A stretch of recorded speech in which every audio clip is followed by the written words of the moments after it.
And good afternoon, everybody. Welcome to NCAA Region 2 from the South Baseball Championship Day, as the Tampa Spartans get ready to take on the Rollins Tars. A Tampa win, and Tampa is the Region 2 champ. A Rollins win will force a game on Sunday at 1 o'clock. The way these regionals are set up is you have to lose twice to be eliminated. Rollins is coming in at the moment with a 2-1 record. Tampa 2-0, so a Rollins loss, and Tampa is the regional champion.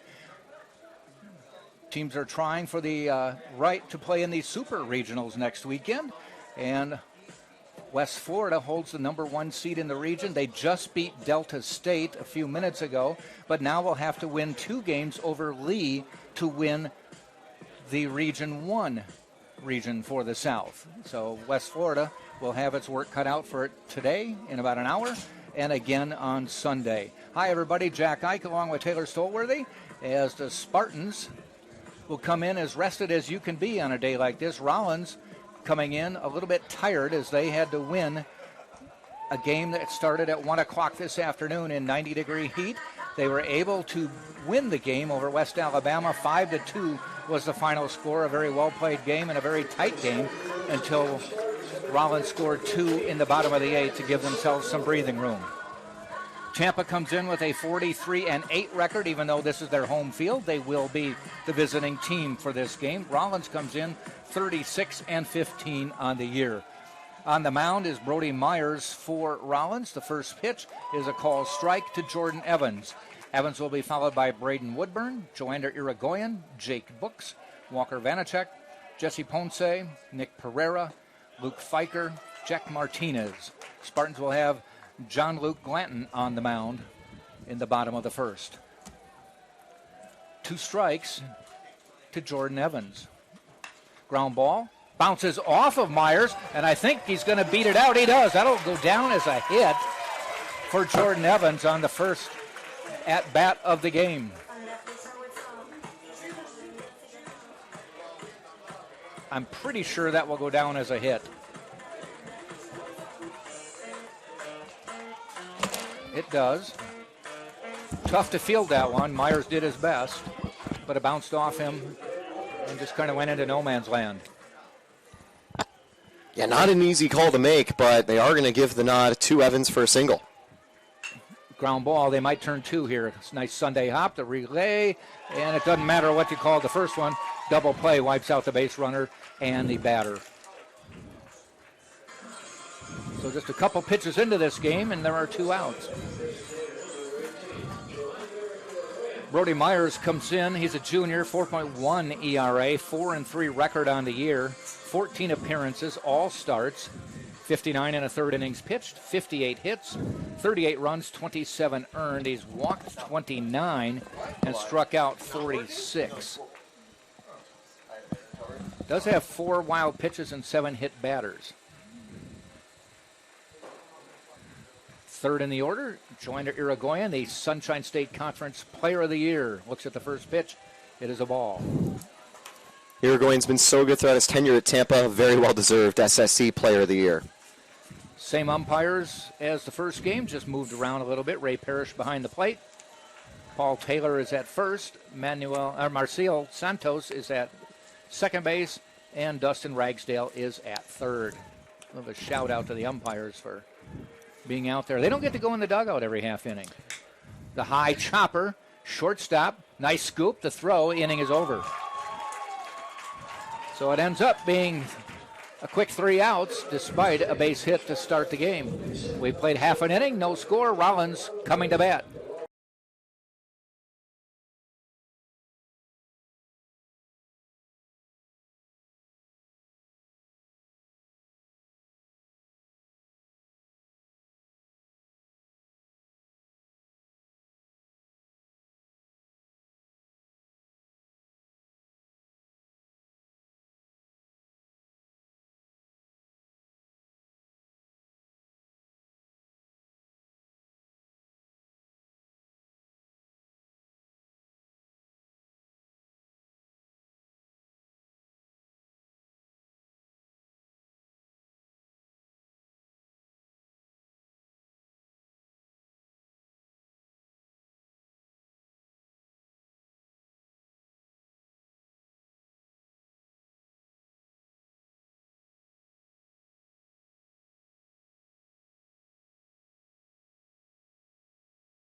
Bottom of the first inning we go. On the mound will be John Luke Glanton for the Spartans. Comes in with a 2.89 ERA, 11-2 on the year, 15 appearances, all starts, 84 innings pitched, 83 hits, 34 runs, 27 earned, walked 22, and struck out 69. A little better than a 3-to-1 strikeout to walk ratio. Blanton's been pretty good this season coming out of Georgia College, and, he's in a good spot now with not the pressure of a win-or-go-home game for the Spartans, but a chance to get Tampa through.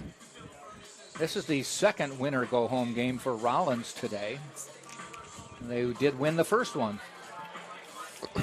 For Rollins, it'll be Joey Rubin leading off, Colin Hughes second, Michael Furry is batting third, Jaden Brown is cleanup, Connor O'Sullivan is batting fifth, Matthew Mateo is fifth, Jimmy Thies sixth, Stephen Deans is eighth, Maudi Bejarano is batting ninth.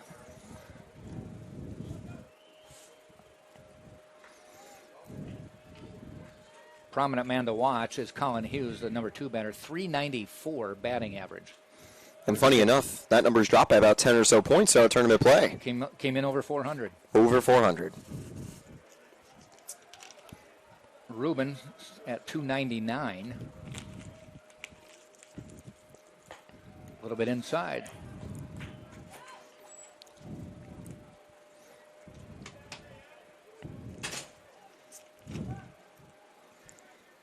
Glanton did get SSC Pitcher of the Week honors recently. A little bit inside, 3-0.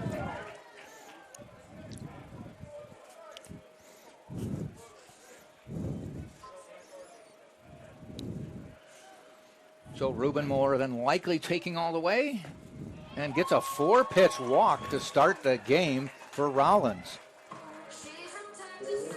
All of them close.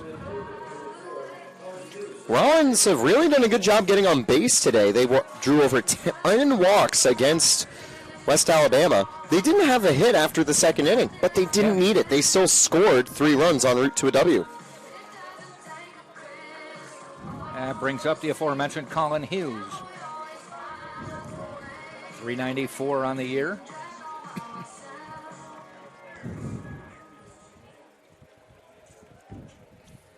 So Glanton now out of the stretch. And that pitch misses. Glanton close, but hasn't gotten the call yet.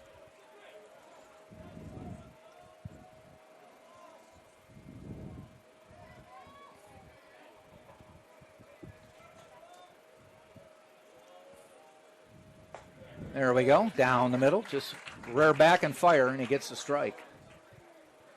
They are playing very deep for Colin Hughes. Only has 2 home runs on the year, but they're deep.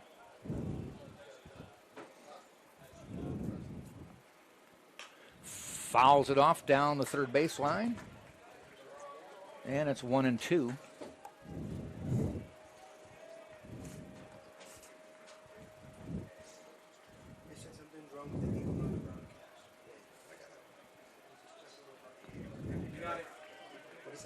Bottom one. 1 ball, 2 strikes. Glanton rears back, fires. Just missing on the outside corner. Few people begging to differ. Those are going to be some of the Spartans faithful. You can't fight City Hall. Yeah. 2 balls, 2 strikes now.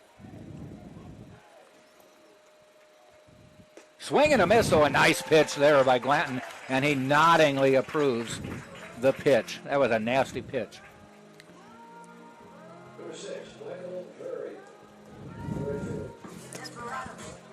Brings Michael Furry to the plate.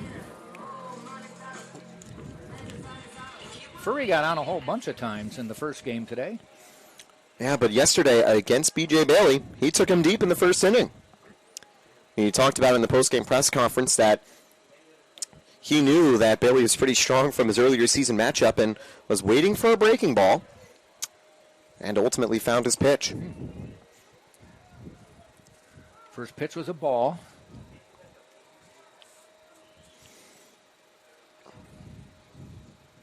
Pops it up. That should be playable. Vanacek going over. And he makes the catch for the second out. So that's a big out to get. Certainly is. Pop up in foul territory. If you're Glenn, I think what you really want here is just to get some of these outs in play. Strikeouts, really nice, but to get the feel that the defense is going to have your back all day with an out like that, gives you more confidence just to fill the zone. And I think that's what hurt West Alabama. They just couldn't locate consistently enough against Rollins.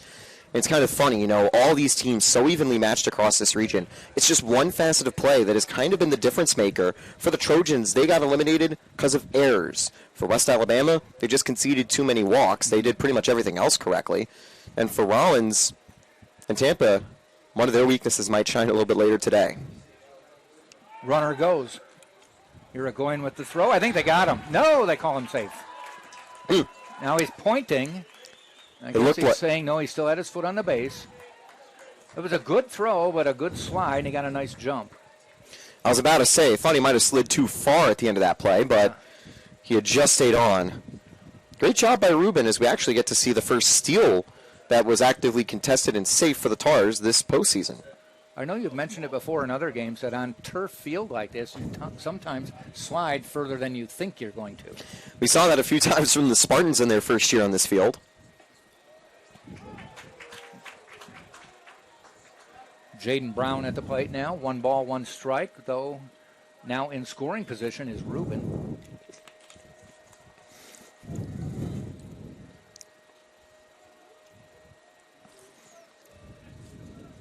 One. That one gets away, back to the screen, and heading to third is Ruben. Unlucky passed ball, but with 2 outs, a deep sac fly wouldn't do enough to give the Rollins Tars the lead. Also keep in mind, after Tampa conceded to start the game yesterday against Rollins, they then put up 2 crooked numbers back-to-back.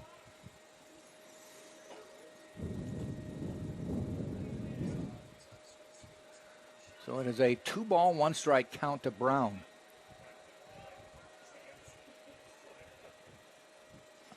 Swing and a miss. Nice pitch by Glanton.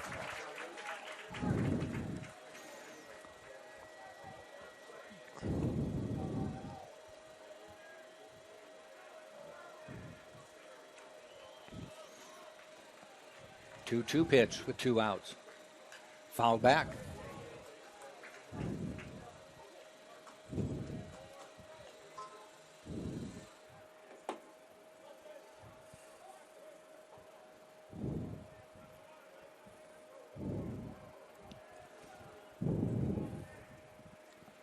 And the 2-2 again, fouled off.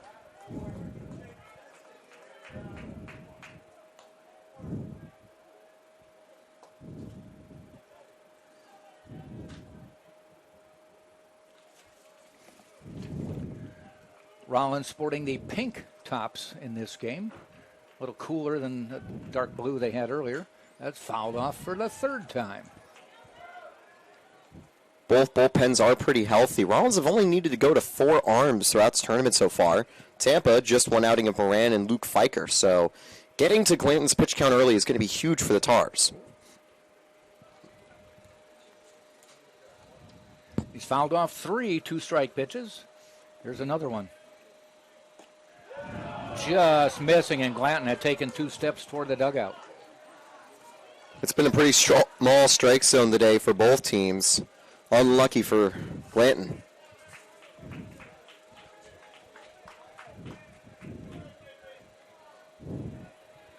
And the 3-2 pitch. And that's hit out into right field, chasing Books back near the wall, catches it on the warning track for just a long out to end the inning. So Rollins gets the leadoff man on a 4-pitch walk, but they get him to third and strand him there. We played 1, no score. Tampa and Rollins will be right back.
And we head to the top of the second inning. Seems odd to say that with Tampa's batting on their home field. They're the visitors. We always have to get used to that during playoffs. We usually have 1 or 2 games as the road team. It'll be Jake Books coming to the plate for Tampa. Walker Vanacek and Jesse Ponce.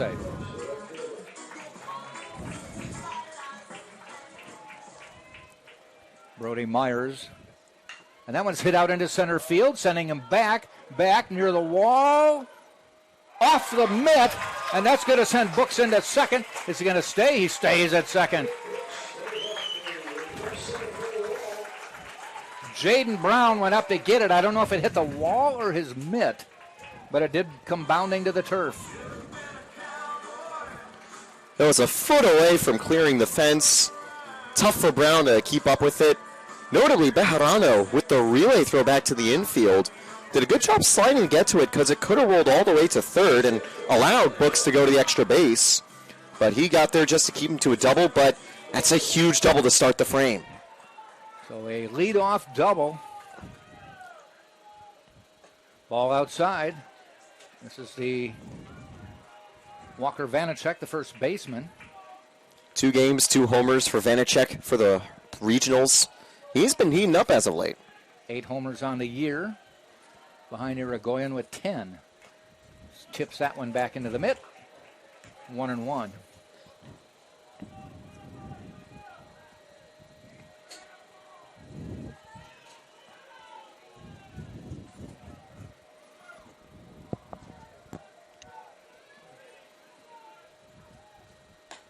That one just misses outside. And it does feel like that strike zone is not going to help these pitchers today. No. They are really playing Vanacek to pull the ball in the infield. That's a strike.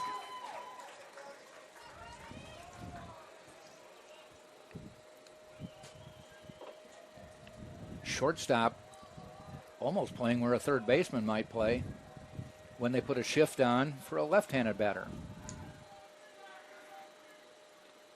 Down the line, gets through for a base hit. That will send in Books. Rounds, comes in, the throw to the plate, doesn't matter. Spartans take a 1-0 lead.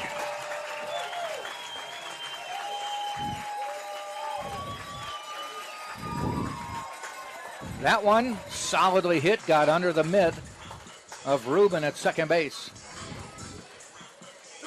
You can't fault O'Sullivan. I mean, that is a really tough play to dive for in that spot.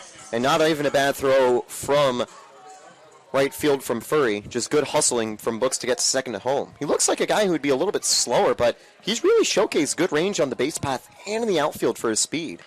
Nice bunt. They get it down. They're going to go to first. Close at first.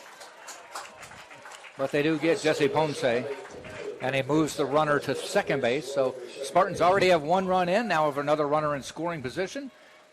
And Nick Pereira comes to the plate, number 5. Pereira got the call off the bench against Trevecca Nazarene. He delivered a clutch base hit that brought home 2 runs. He's usually been the battery mate for Glanton come season's end, kind of rotating in and out for Irigoyen so he doesn't have to catch 3 times in a weekend. And Glanton's improved his results with Pereira at the plate. And it's great to see him back to full force defensively after his early season injury.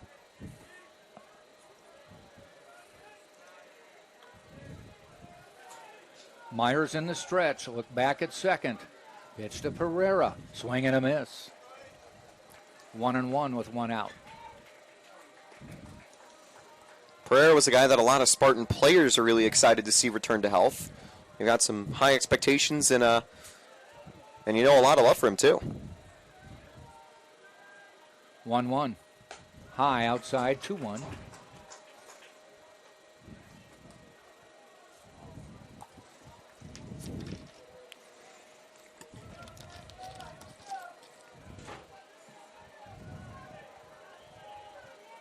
And the pitch.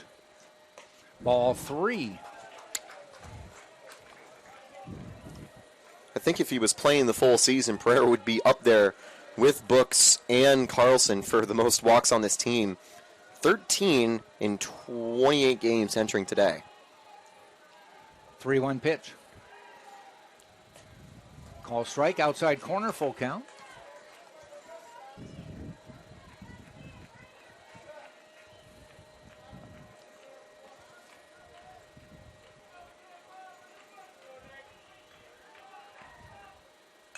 Fouled off, stays 3-2.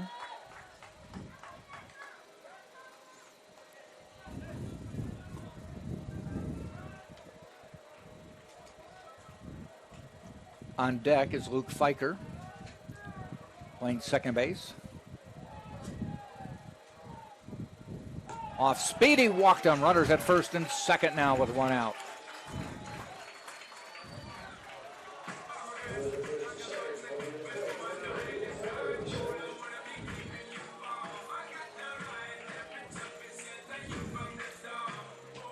I wouldn't be surprised if, maybe there's another big hit. Rollins gets someone tossing. Obviously, you don't want to pull Myers too early, but you've got your full bullpen ready to go, thanks to having just two guys go the distance and then two lower leverage arms against the Spartans yesterday. So you're in a good spot where if you have to go to the bullpen earlier, a full hands on deck game, you still got most of your best arms available. Fiker at the plate, 288 coming into this game. Playing second base, ball high, 2-0. Now a trip to the mound by Stephen Deans. And by the way, I caught up with the Lynn head coach, who's here as the tournament representative. Rudy Garbalosa. And he told us, he said that, Jack, you were right, that you can have another meeting with another pitcher, but they just wanted to make sure that they had that rule correctly. Well, he said two of the umpires did not record that there was a pitching change, and they looked at their sheet and said, wait, it's the second trip. Right. And they had to say, no, you missed the pitching change. But he said they interpreted the rule correctly. They were just sorting out the details. So just a clerical delay then. 2-0. Fouled off.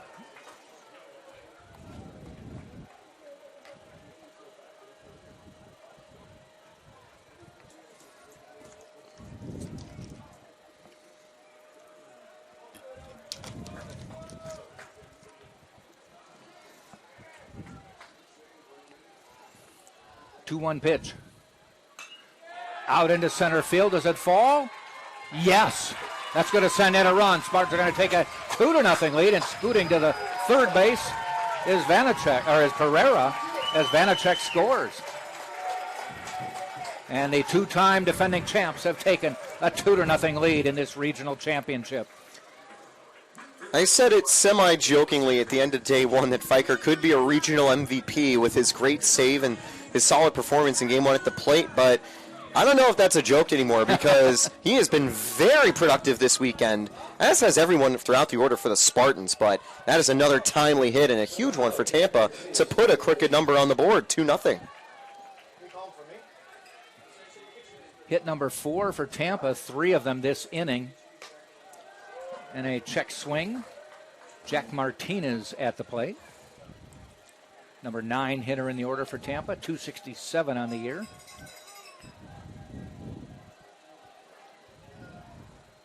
Swing and a miss. Martinez has become the fixture at third base for Tampa. Started the season there, then he was out for about a month due to an injury from the home opener, where he had a rough collision with a catcher. But he's been back at the hot corner, at short as well a couple times.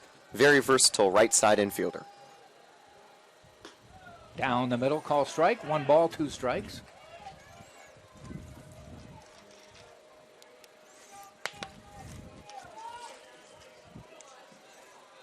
One out. If Martinez can just get some contact, could score that run. There it is. That's going to bring in a run. 3-0 Tampa. And heading to third base is Fiker, and the Spartans have runners at the corners again with a 3-0 lead.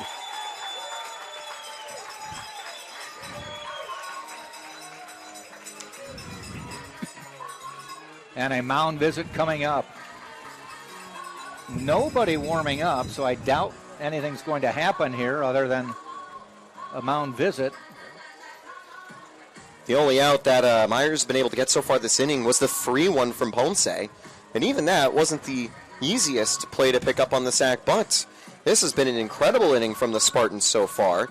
even better than their start against Rollins yesterday, where they put 2 on the board without a hit thanks to a balk and sack fly, and then it was a 2-run shot from Woodburn with an RBI added from Fiker in the second to make it 4-0. But here they are with 3 early, just getting a couple of big hits back-to-back. Very similar to what the Tigers had done against Trevecca Nazarene at the start of the game.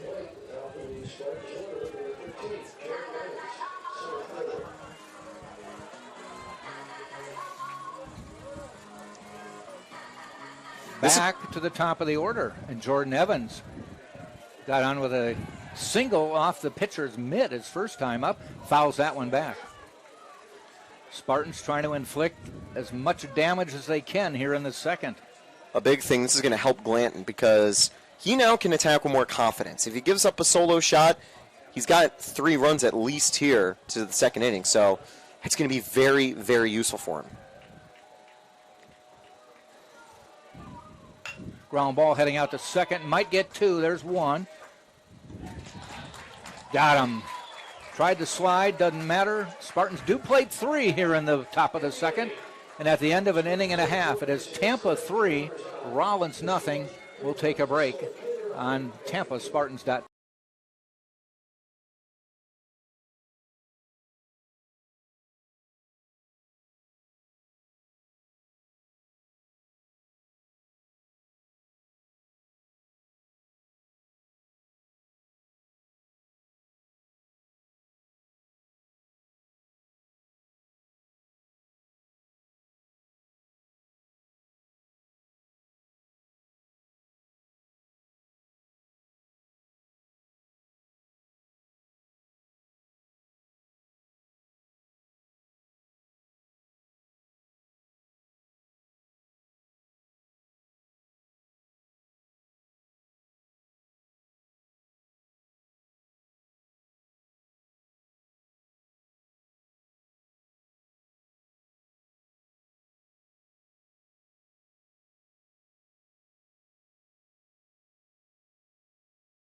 Move it sometimes. Yeah, probably NCAA is probably the best. I changed the link on the website.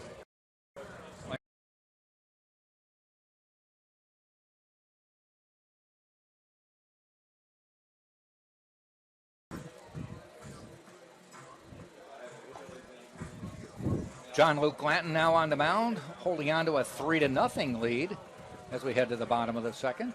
Connor O'Sullivan will be coming to the plate.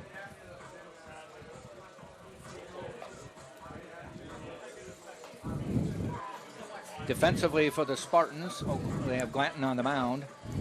Nick Pereira behind the plate. Walker Vanacek is at first. Luke Fiker at second. Jack Martinez at third. Jesse Ponce, shortstop. Braden Woodburn is in left field. Jordan Evans in center. And Jake Books is in right as Connor Sullivan steps in. And he laces a base hit between Vanacek and Fiker. And the first hit of the day, second base runner of the day for Rollins. Rollins are going to want a solid inning here. Blanton definitely can attack with confidence with a 3-run advantage and Tampa's offense being hot. That's the first hit for Rollins in 6 innings of base, actually 8 innings of baseball, 7 innings of baseball, got it third time the charm, because they had finished the final 6 innings of the previous game without a hit. Yeah. But they'd still scored 3 runs thanks to walking the bases loaded and being very economical at the plate. Matthew Mateo at the plate now.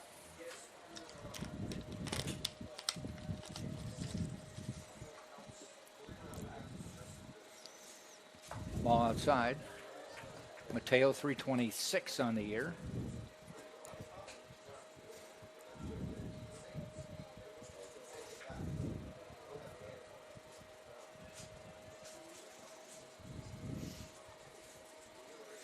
(2-0) strike call. Now we point this out every time we do these games in the afternoon. You'll notice the shadow of the grandstand creeping up on home plate. This time of day, it always happens. Tapped, fair ball.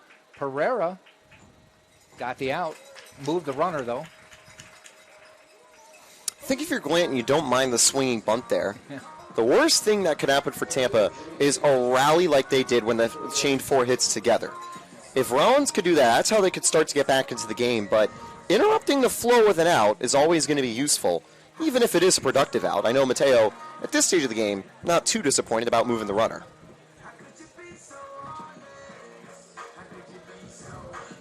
Jimmy Thies coming to the plate. The reason we mentioned the shadows is watch it now on home plate, but you look at the Spartan logo. I don't know if you can see it. You see their sun on the bottom half of the logo. Well, the shadows are going to move out toward pitcher's mound. And then you're going to have shadow, sun, shadow. That's popped up. Coming in and making the catch is Jordan Evans. Had to shield his eyes and then gave it a little burst to make the catch. 2 outs. That's a big out. That'll bring up Steven Deans. He's been the battery mate all weekend long for the Tars. He's a trooper. He's going to stay in the game of the catcher today as well. He's going to be down 10 pounds before this weekend's over. You know what, though? It's not bad to lose 10 pounds over a weekend. No. Although, looking at Deans, Well, I think he would have been good for summer no matter what. Conditioned athletes, not that big a deal. You and me, maybe okay. Yes. See, that's what I was talking about. For us, we wouldn't mind dropping 10. But, Rollins and Tampa, great conditioning and strength for both their teams, especially our own. We actually had a pretty big fitness influencer come to town for a game earlier this year, through the first pitch and toward our facilities.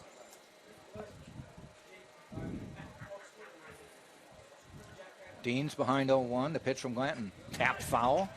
Ahead 0-2.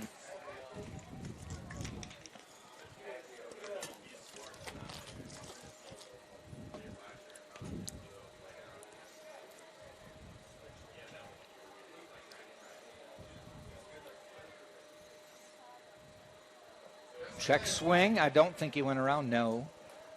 First base ump agrees. I would have loved if that call went our way, but, yeah, it was a good check by Dean. Also, in NCAA tournament play, you have 4 umpires, 1 at each base, instead of just an home plate and an infield umpire.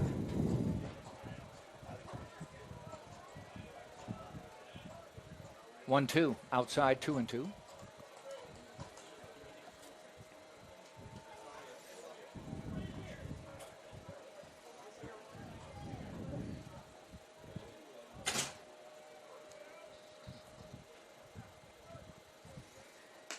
Just missing. Some of the home crowd wanted to call it was outside.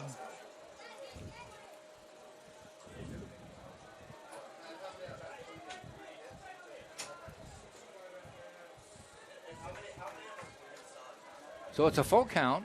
Man on second will not be running. He can if he wants, but wouldn't advise it. And he is running now, though. That falls in for a base hit. Will probably drive a run in. They're going to throw, but cut it. And it's a 3-1 game. So once he got connection on that ball, runner was off and scored easily.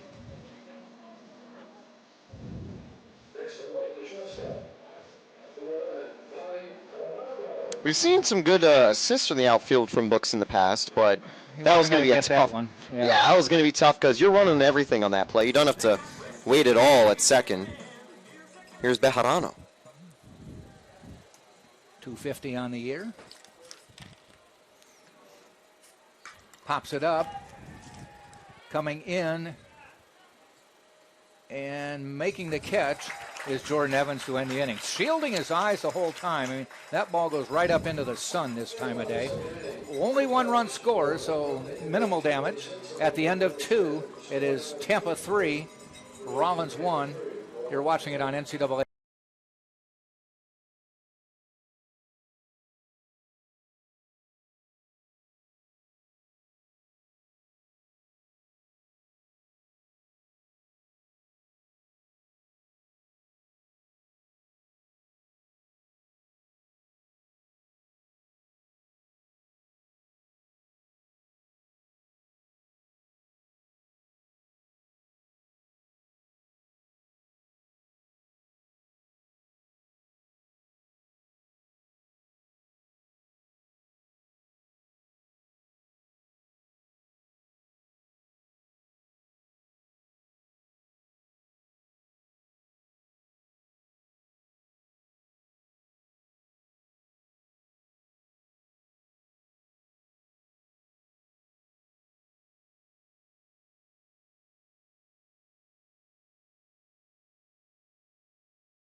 that's what it was. Top of the third we go. Tampa on top 3-1. Tampa coming to the plate. That'll be Braden Woodburn against Brody Myers, who got hit around in the second inning, gave up 3 runs and 3 hits. Actually, he's also gotten hits. 2 double plays today, though, so yeah. He has been on the unlucky end of some BABIP luck, but at the same time, both of his innings ended with some good BABIP luck. Yeah. Number 2 hitter in the order, Braden Woodburn at the plate. He was one of the people who hit into a double play. Second batter in the first inning. Had a great day against Rollins yesterday. Went yard, 3 hits, 2 walks.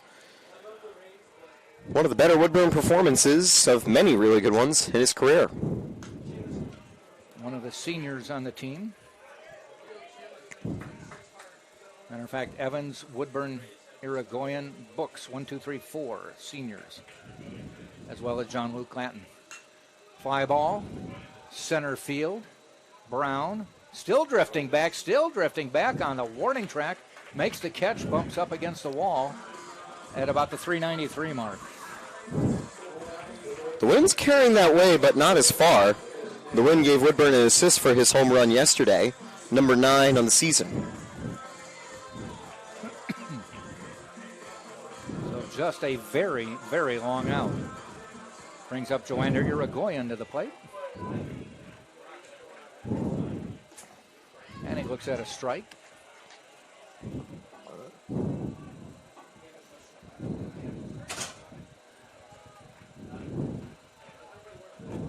Check swing or take anyway.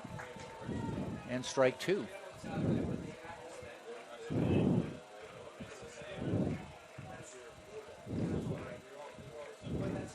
Oh, 2 on the way.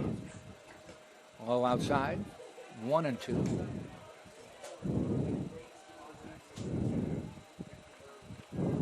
Again, that big shift where third base and shortstop only about 20 feet apart. He hits it out to second base anyway. Rubin, 2 down.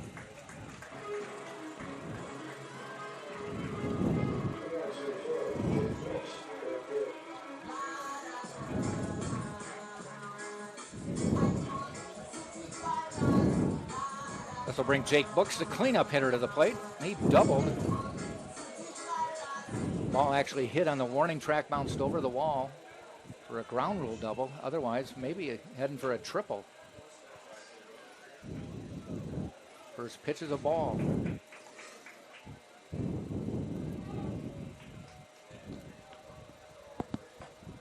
Check swing, called strike.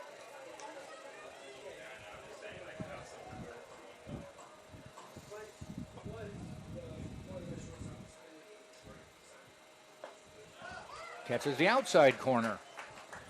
1 and 2.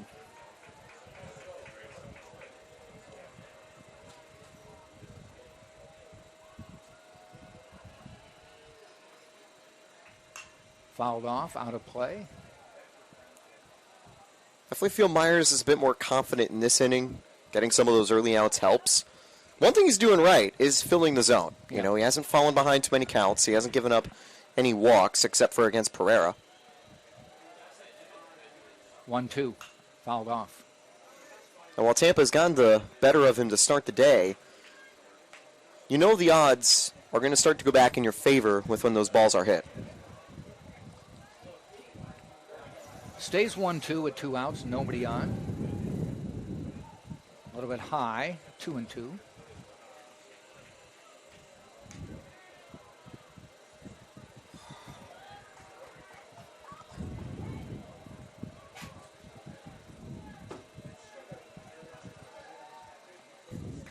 Fouled off again. Stays 2 and 2.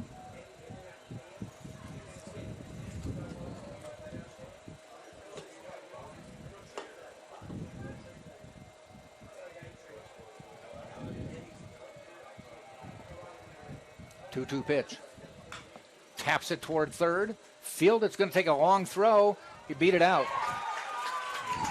They had a big shift on for him. Thies had to almost playing shortstop, had to make a long run. Had he been playing a normal third base, that would have been a one-hop ground ball. And that's the shift that's going to kill him on that play. Great hustle by Brooks as well to get in front, because it was not a bad ball at all from Thies across the infield. Brings Walker Vanacek to the plate, who had a base hit, drove in a run last time up. And he looks at a strike call.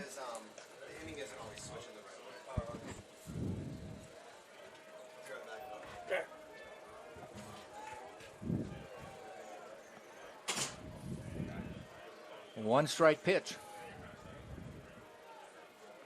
Vanacek fouls it off. He's down 0-2.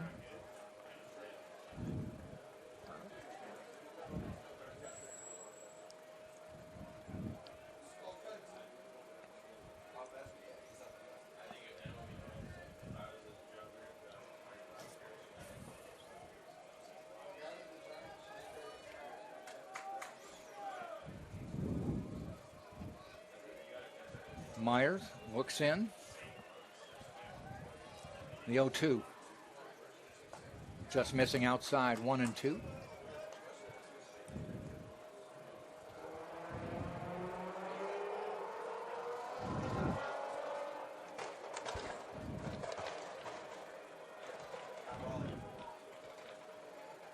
Ground ball heading toward third.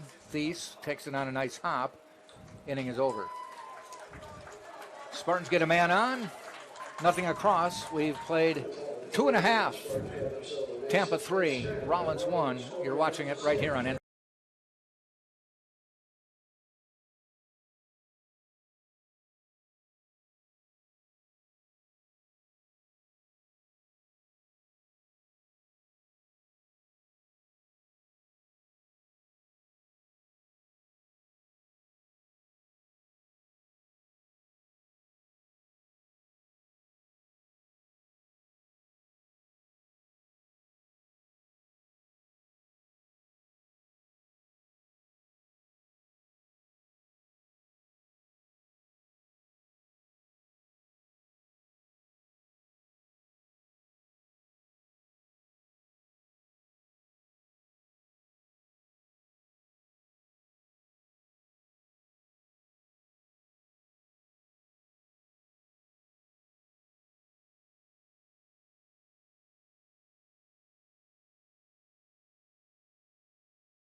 Bottom of the third we go.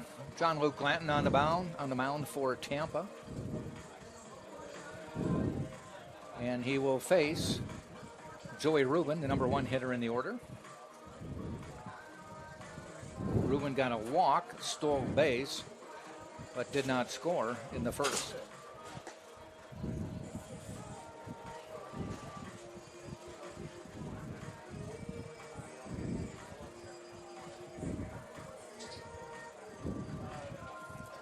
Rubin got as far as third base on his at-bat. Also moved to third on a pass ball.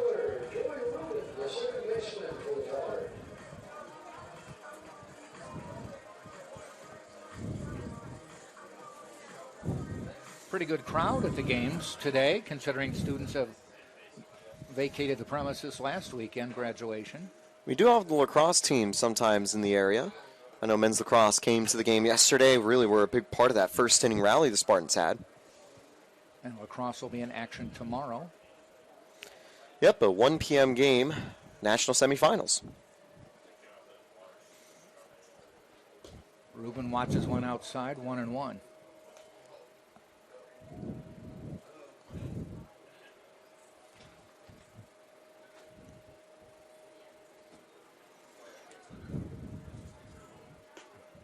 Strike call.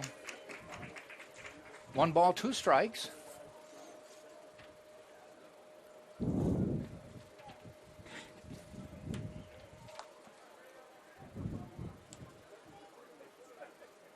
Just missing outside, 2-2.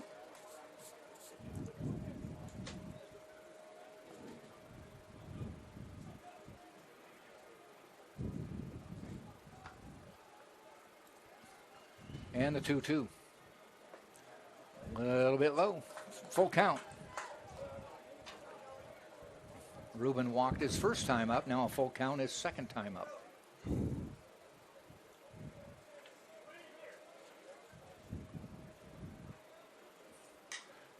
Fouls that one off, out of play.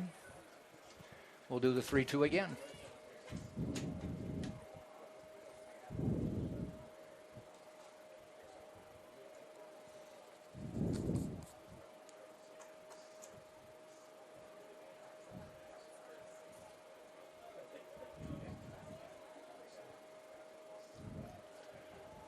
Three-two coming from Glanton. Ground ball heading out to Fiker. Second baseman tosses to Vanacek. One up, one down.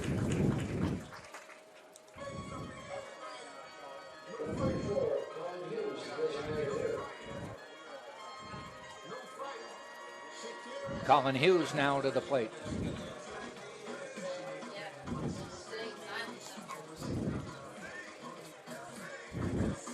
Hughes struck out his first time up. And takes a strike on the first pitch.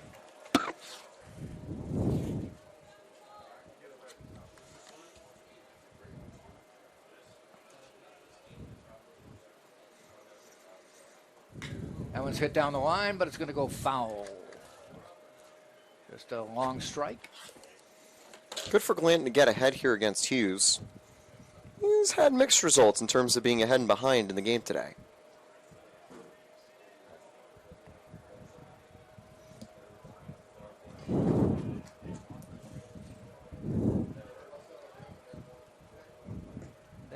Just a little bit low.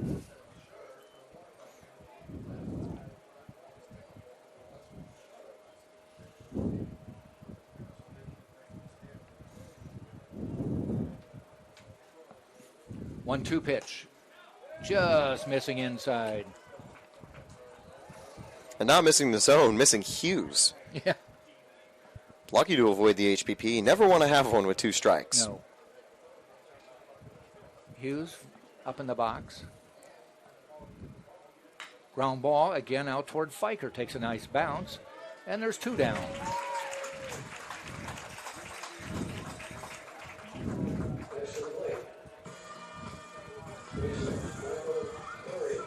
Couple nice bouncing balls to Luke Fiker for the easy play at first.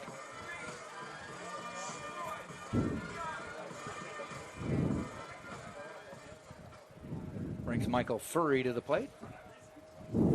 He fouled out his first time up. And he laces a single this time. Out into left field. Woodburn fields it and throws it in.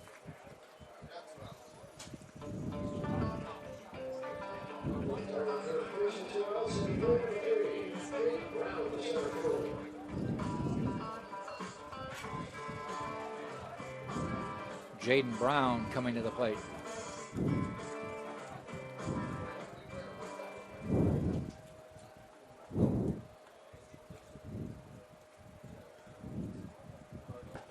And brings that one in for a strike. So a two-out base hit puts a Rollins tar at first.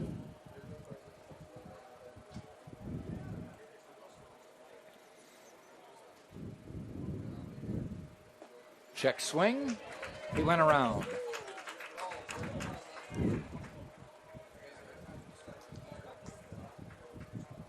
Up 0-2.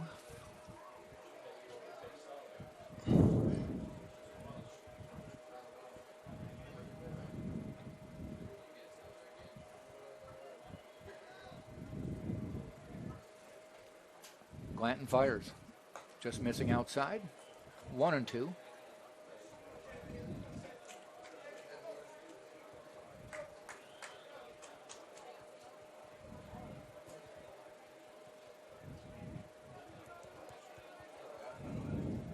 Quick throw, back.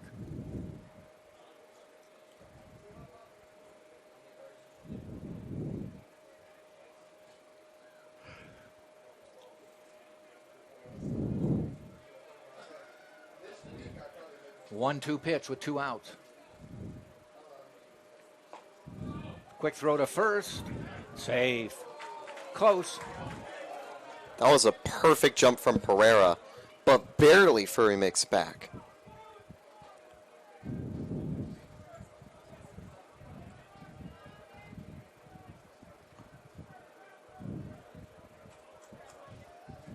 do the 2-2 again.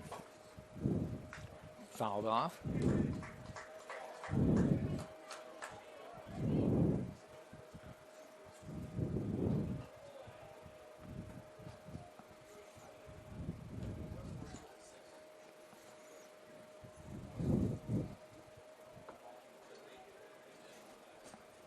Clanton sets.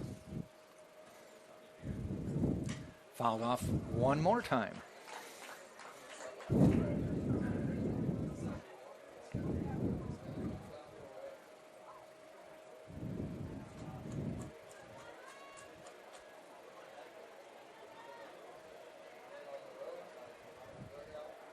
And the 2-2 again. Low in the dirt, 3-2. So now with 2 out, Furry can get on the move.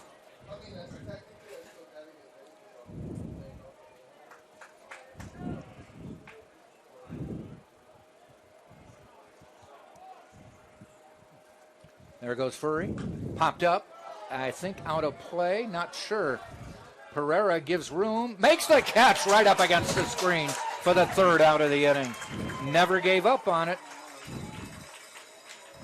And the Spartans will hold on to the 3-1 lead after 3. We'll head to the top of the 4th. 3-1 Tampa on top right here on the NCAA.com.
We head to the top of the 4th inning. Tampa on top 3-1, and taking over play-by-play duties is Taylor Stolworthy. So it'll be the Rollins Tars looking to keep the season alive. It is currently 3-1 Spartans, and it is a very exciting regional final. Tampa leads the series 1-0. Lee against West Florida's matchup about to start too. That one's slated for a 6 p.m. start time over in Pensacola.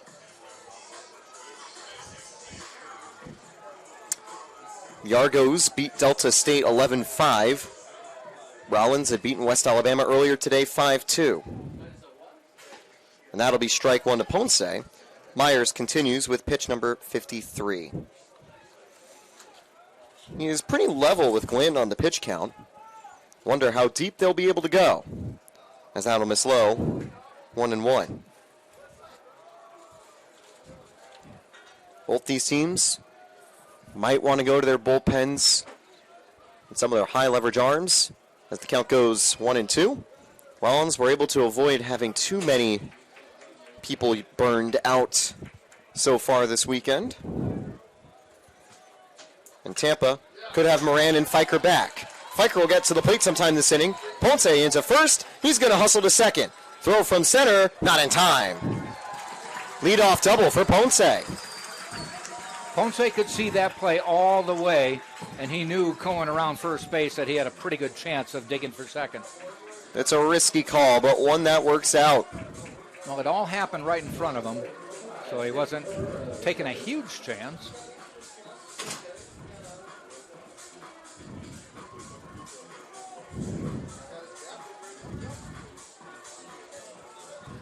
He turned a similar double yesterday, but that time it was more on a fielding miscue rather than a gamble.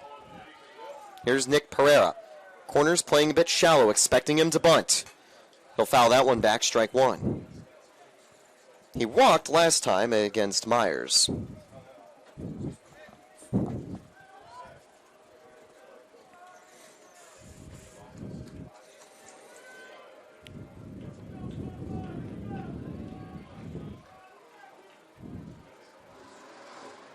Low and in, 1-1.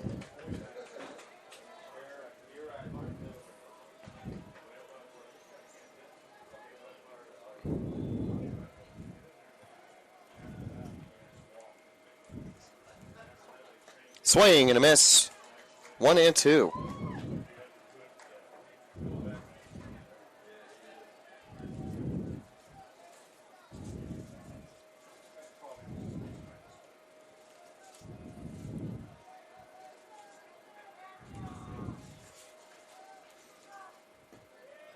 Missing low, 2-2. Tried to frame it, but not enough to fool the umpire that time.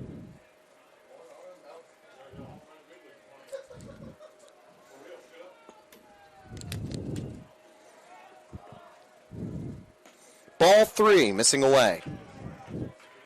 On deck, Luke Fiker. Another deep count. Bullpen empty for the Tars, but with how Myers has been pitching, you don't need anyone actively warming yet.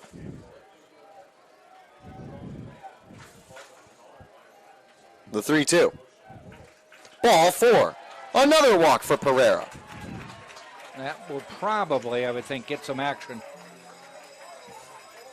No outs for Fiker, and it's a tough call for Coach Urso. Do you advance the runners and play for the 2, or let Fiker swing away?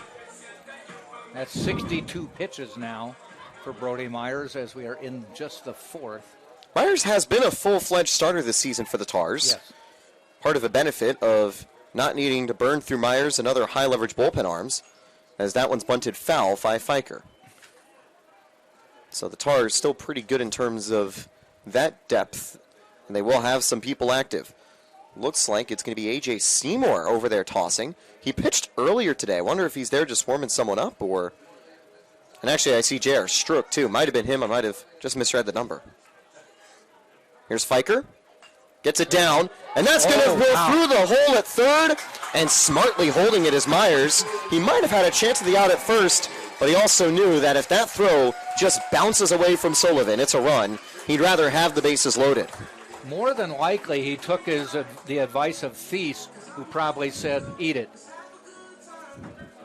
You know, Thies had to come in to get the ball, so there was nobody covering third, so his option was first.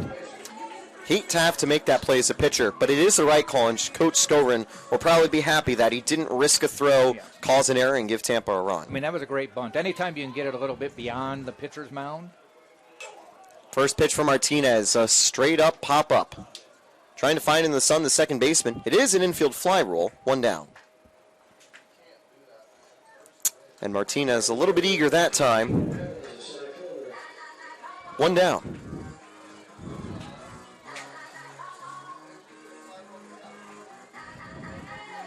I was about to say, something we recently learned, Jack Martinez is the nephew of Tino, Spartan legend, MLB player. He has his number retired in right center. Tino wore the 3, Jack wears the 4. Evans' first pitch fouled away. How did we find that out so late in the season? That's a good question. How did you I blame the interns who didn't write that on the on the bio post. I mean, what do we not pay them for? Exactly.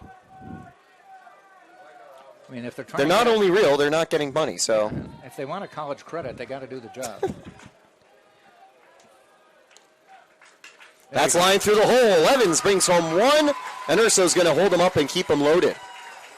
Would have been a close play at the plate for Pereira.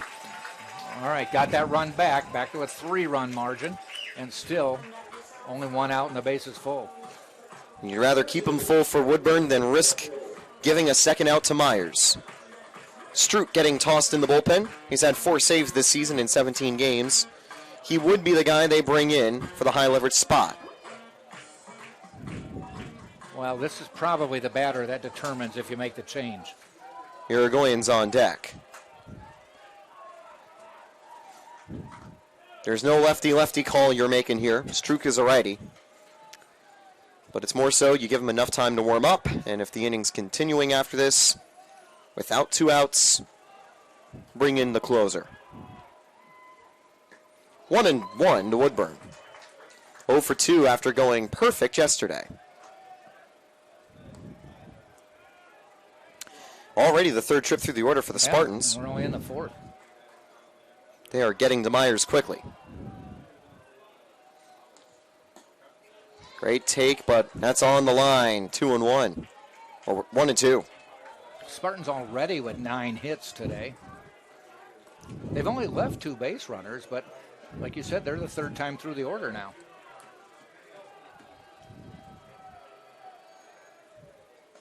Check swing, but he went around. Strike 3. Couldn't hold up in time. First strikeout for Myers. 2 down for the SSC Player of the Year.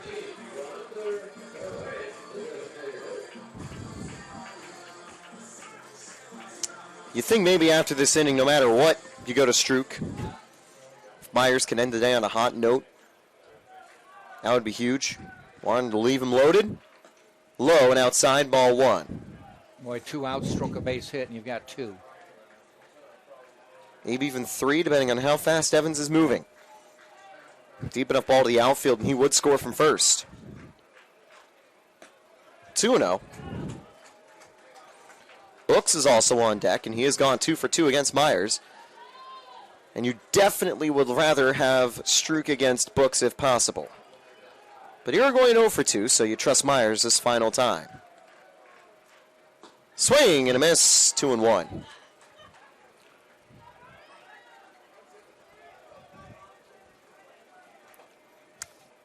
Tampa would hate to leave him loaded, but they did already bring home 1. Fouled, 2-2. You can tell that Myers, he's using everything he's got left in the tank here. He can go deeper, you'd think, but with that heat, it's probably tougher to chain those long outings. Yep. Still over 90 degrees at game time. 2-2 in the top of the 4th. Ball 3.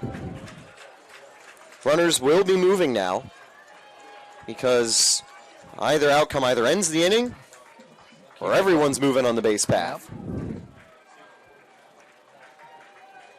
To Irigoyen. Payoff pitch, 2 down in the inning. Fouled. That one hit his foot.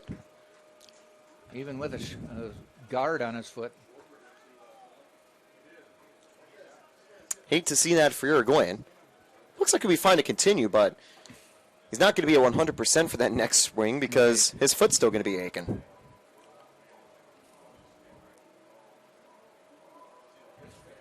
I mean, he's got a shin guard, but I think that one might have hit the foot. Very useful that Irigoyen's playing the DH rather than the catcher. Yeah.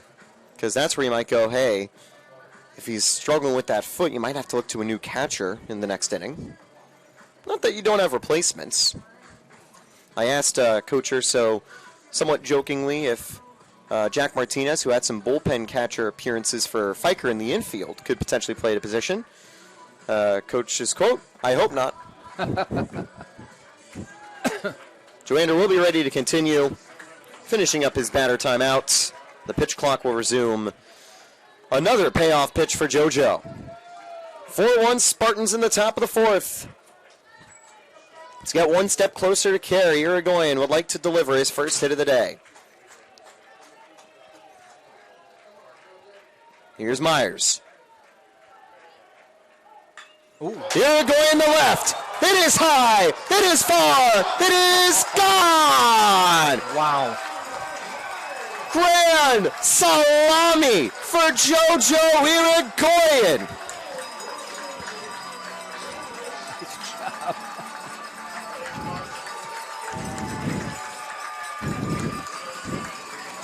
It is never a slump for Poppy. 0-2 down.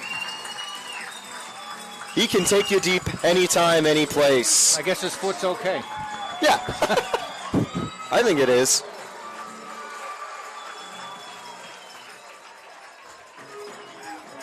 Base is empty for Jake Brooks. What a bomb that was. That was a no-doubter. Way, way up on the screen.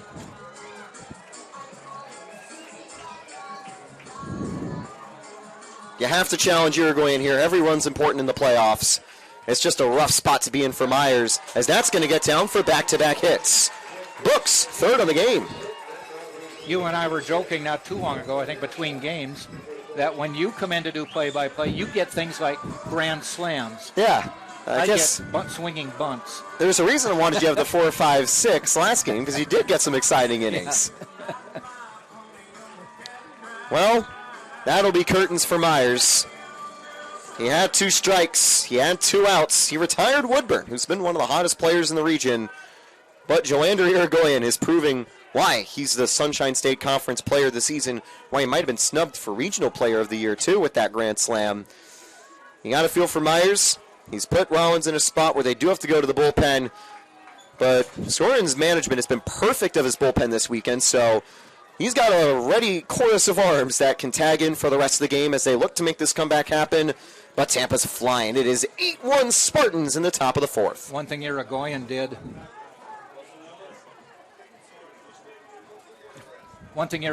when he rounded third base is they're wearing their 8-1-3 jerseys. He motioned under it, kind of underlined it, like, hey, 8.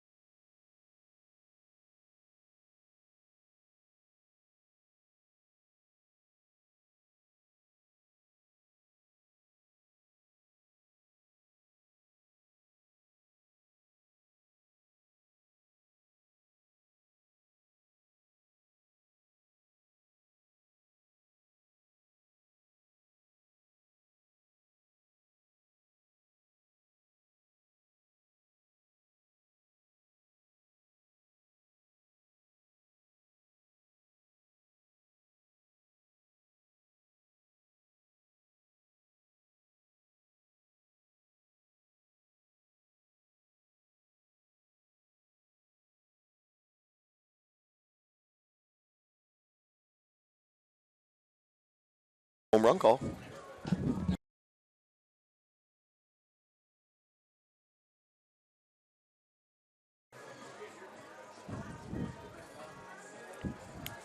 So we're ready to go with Struck out of the bullpen for the Tars. And Jack, we always talk about our fictional intern that gives us our stats when Fictional? It's just us. Yes. Really? I think it's time we uncover the bit at the end of the season. And then every new unsuspecting fan gets fooled by it the next year. Yes. But I know you've got his numbers as the Tars, one of the big high leverage guys of their bullpen. Stall for more time here. Here we go. Okay.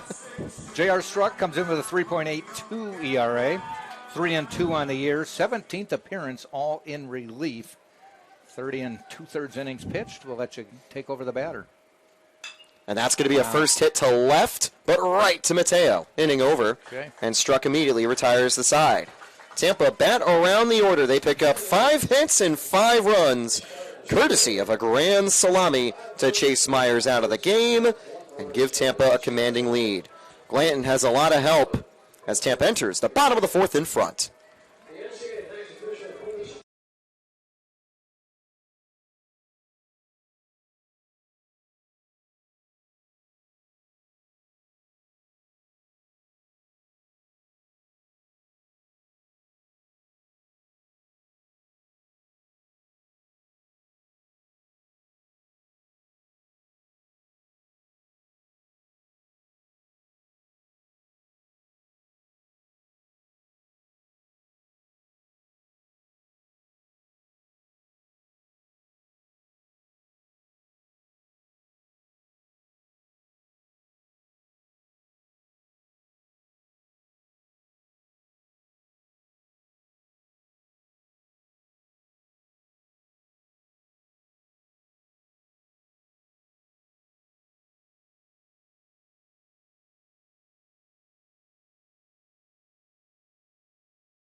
John Luke Glanton gets some extra help. He now holds a 7-run lead entering the bottom of the fourth.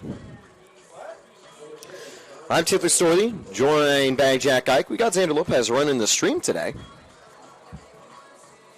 Big shout out to everyone who has helped our Tampa broadcast and event this weekend so far. Regional baseball, always a great time at the Birdcage. First pitch missing outside, 1-0 to O'Sullivan. He started the second with a single. He made it home on a Dean's RBI. The lone run that the Stars have today. So Jack, you are the king of insignificant baseball trivia. Am, of course. Well, you don't even have to say baseball. Oh, yeah. I mean, sports trivia or even just general trivia. Yes. But as of late, thanks to a TV series I've been watching and a game I've been playing, I've become a bit of an expert in Japanese horse racing trivia.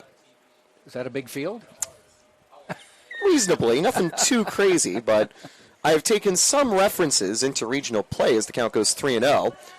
You might remember this quote I said earlier. There are no absolutes in baseball, with the exception of Coach Joe Urso. Yes, you did. Well, that quote comes from a legendary Japanese racehorse called Simbali Rudolph, as the count goes 3-1, who became the most successful Japanese horse back in 1985, the first one to win 7 major races, So 7 he's the Secretariat of G1 Japan? races. Kind of. He did win Japan's classic Triple Crown, which the Kentucky Derby, the Preakness, Belmont Stakes, one down, great play from Fiker to Vanacek.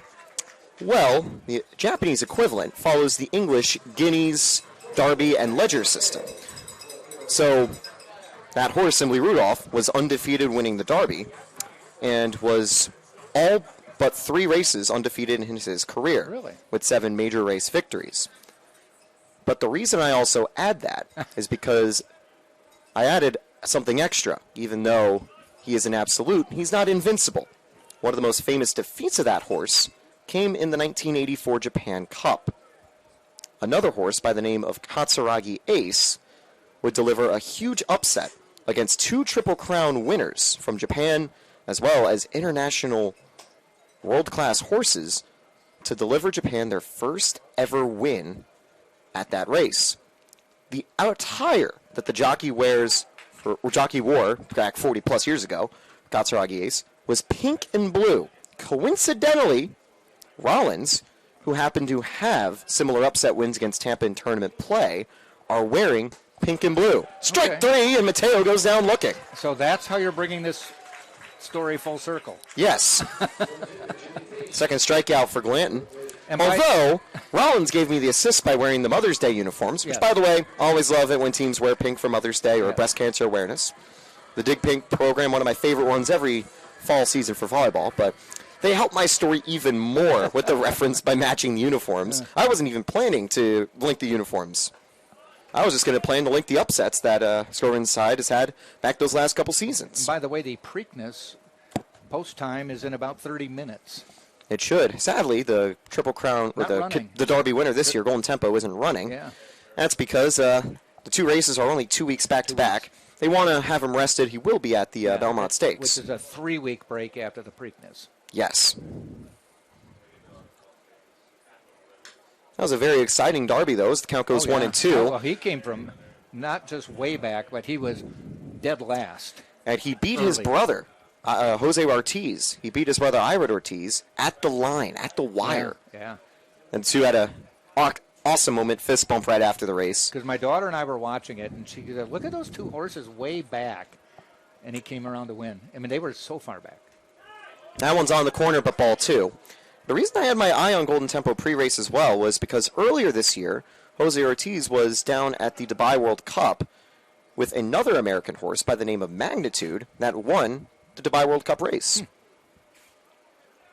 Swing and a miss, strike 3.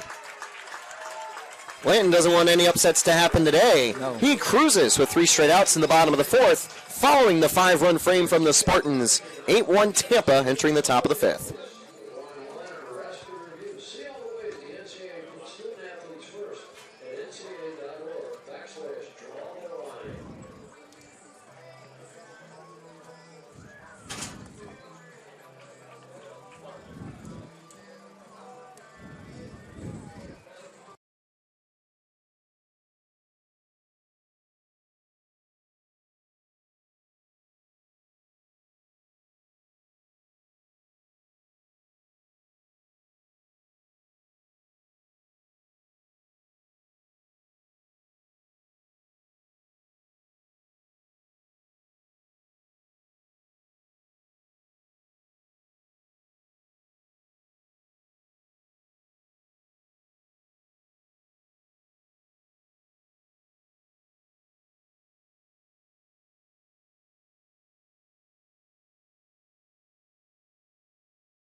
Ponce leads off, top of the fifth. And by the way, over from West Florida, the Argos and Flames are tied 0-0 in the bottom of the second. West Florida does have the home field advantage for that game, as the count goes 1-0. Tampa have done well despite being the road team on the scoreboard today. They do have the home fans behind them. 1-1 taken inside. Tampa currently leads the regional series 1-0 directly against Rollins because they did beat them earlier. But also, Tampa is 2-0 with one more win needed to get to Cary. Rollins trailing by 7. We have seen some crazy comebacks late before in tournament play.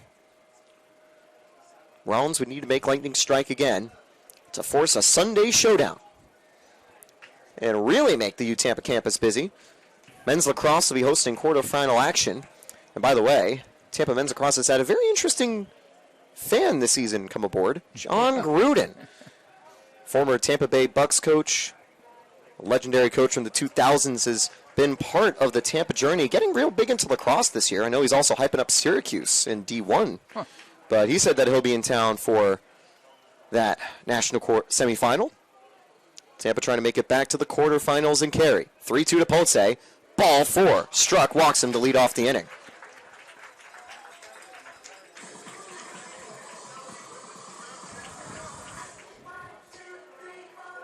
So the two regional winners in the South, well, actually all the regions, there's a Region 1, Region 2, meet next weekend in a best-of-3 series at various sites around the U.S. We are hoping it will be here. If West Florida doesn't escape the regional, it would be either Tampa or Rollins hosting, because, as the 2 and 3 seeds, either of them would be the highest remaining seed in the tournament. Lee, should they upset the Argos, will have a trip to Florida awaiting them. Well, a trip deeper to Florida. Yeah. They already are in Florida at West Florida's campus. Ooh. High and inside to Pereira, 2-0. Coach DeBose of West Alabama gave some praise for some of his GSC rivals, including the Lee Flames.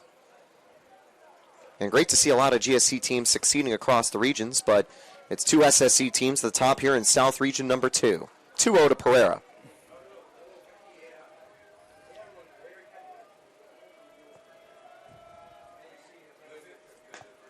Two and 1. Lee is the 5th seed up at West Florida. The Argos the number 1 seed.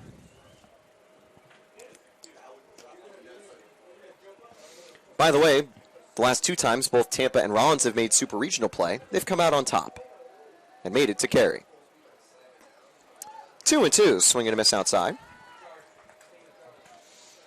Rollins even beat Tampa back in 2022 for that first trip to Cary. They made it through the region comfortably against the Spartans in 2023 before once again making it to North Carolina, just coming up short. Pereira held up enough. The count goes full for a 3rd time. 2 walks already drawn on full count pitches by Nick Pereira. Incredible discipline today.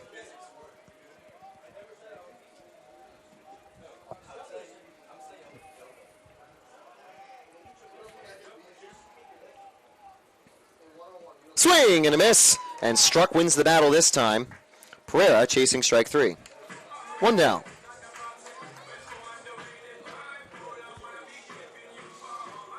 Runner on first for Luke Fiker. Wonder if Fiker could get a chance on the mound today. Urso said that they were going to try to find a way for him to be ready after the game on Thursday, but they didn't need him on Friday. Bailey went 7 2/3, and he was very disappointed to leave in the 8th. But Moran was comfortably able to close the door. Strike 1. Well, you hold on to a lead like this and maybe get Fiker for the 8th and 9th just to get him some pitching, because it'll be another week before he'll pitch again. I think maybe the first choice for Coach Urso could be Sammy Beer. He had mentioned that Beer would likely be able to make a return this week, but obviously wouldn't be thrown into the fire, given that this would be his first game back since March. Beer has been one of the stronger relievers for the Spartans this season when healthy. Great to see Tampa, they're known for recruiting around the nation, getting some elite D1 players. Take a look at B.J. Bailey being one of the best in the division, but Fiker and Bear, they come out of the Citrus Conference. JUCO players who have immediately, for the best D2 team in the region at the moment, as there's a quick flip to short, throw to first. Good scoop, but Fiker safe. Two absolutely elite bullpen guys who have come from in-state JUCO programs. Fiker being one of them. He keeps the inning going. It's 2 down for Jack Martinez. And this is where we can harp a little bit further about him being the nephew of Tino. Which we find out, well, not even during the regular season. By the way, Tino is my mom's favorite baseball player of all time. Okay. Family are big Yankee fans and big fans of his time of the Yankees. Tino also made his mark with the Mariners and way back when with the Spartans. One of the 4 numbers retired out in right field. Jack continues the legacy with the 4 as the count goes 2-0. There are some legendary families that have been able to have multiple generations with the Spartans. You know, last year, Cole Russo, part of that group, and he immediately started his Spartans tenure with a bang. Pinch hit, winning run, set up double, and then in Cary, North Carolina, against Central Missouri, in the final game of the playoffs, he had the dagger, the grand slam.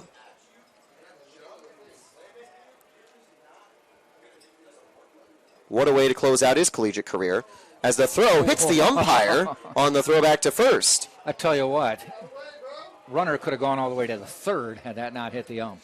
You know what's really funny? On a pickoff throw yesterday in my Japanese baseball game that I cover with FTF Sports, the exact same thing happened. There was not from the catcher, but from the pitcher. He threw and it hit off the umpire. Oh. And then there was another time where the pitcher missed the throw and the runner advanced in that same game. 3-1 to Martinez. Strike 2, taken on the inside corner. Nice front door slider from Struck. Martinez will have to be ready. Payoff pitch with Fiker running. Swing and a miss. Struck strikes out 2 to tire the side. A very nice full count slider. He threw both times, giving up just a walk and a fielder's choice. Tampa held scoreless. Still 8-1 Tampa.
Warm-up complete for John Luke Lanton. He'll take on Stephen Deans, Mari Bejarano, and Jacob Rubin. Taylor Surley, Jack Ike bringing the action. Bottom of the 5th here from the South Region number 2 regional final. Tampa has the advantage. They need 1 win. Rollins needs 2. And that grand slam from Uruguayan. That was hit as far as anything we've seen this year. And after he had a rough foul ball off his foot, channeled the anger into a big swing. Strike 1.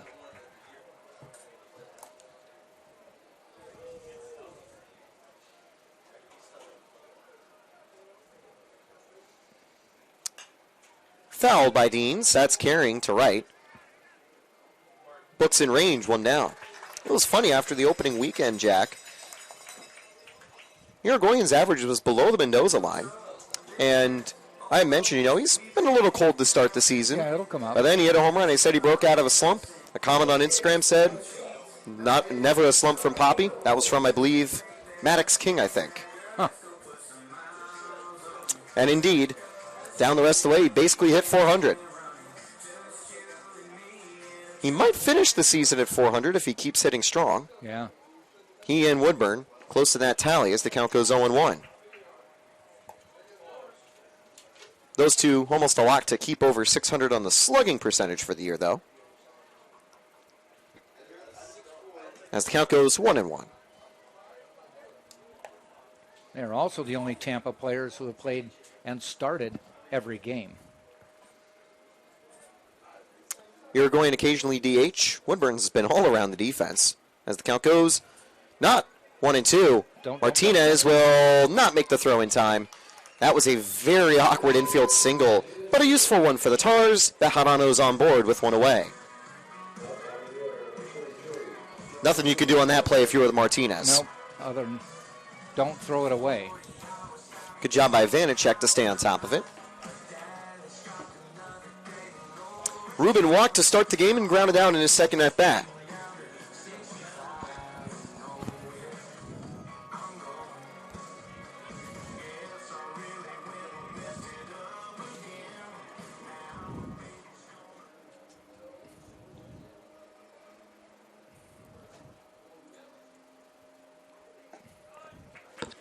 Strike one.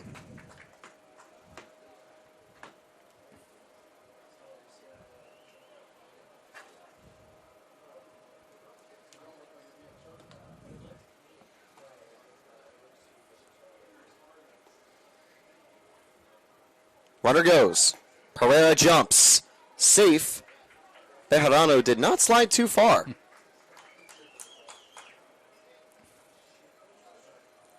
Even though now will be 0-2 to Rubin. Double play opportunities off the board for Glanton. One thing's for sure, Glanton's got to feel very comfortable at that 7-run lead. Yeah. I mentioned to Bailey that it helps a ton when, the offense is cooking behind you, and that's a good description of what Tampa's doing today with 11 hits in the game. And they also have a couple of walks.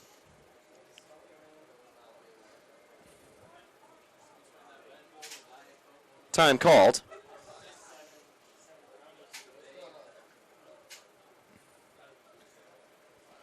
Now, it seems like there's more than time called here. They're talking to Glanton about something. All right. I wonder if Glanton was trying to protest the time being called there from the batter, but because he was sitting on the mound. Yeah. I know what Glanton wants to do is just stay in the zone, stay in a rhythm, and work quickly.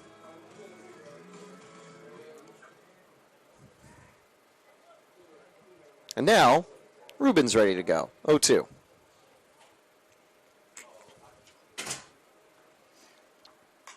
Slider flared down to right field. Foul. About a few feet. Could have scored the runner if it just stayed in play. One down in the inning.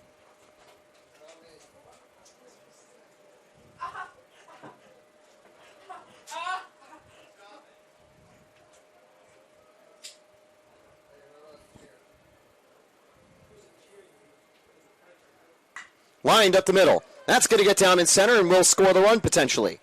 Evans with the relay. Picked up by Vanacek just to keep the man at first. RBI single by Rubin. Great two-strike hitting. Both RBIs came with 2 strikes for the Tars. It's 8-2.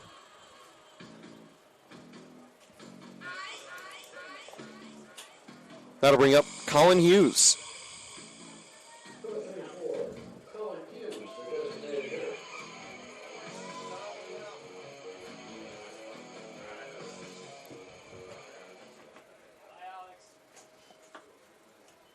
First pitch from Glenn. Ball 1 outside. Tampa had to go and fully replace their rotation last season. They had lost their big arms from Skylar Gonzalez to C.J. Williams to Jacob Stipp. And you know what? You don't restock, you reload. As the count goes, 2-0 to Hughes. Year after year after year. And going to Bailey, Satin, and Glanton has worked out brilliantly. Satin started the season wrong. Eight strikeouts on Friday night.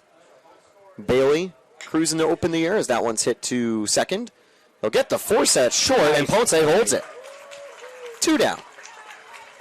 Nice range from Fiker there to get that one and to dig the ball out of his mitt and get the throw across.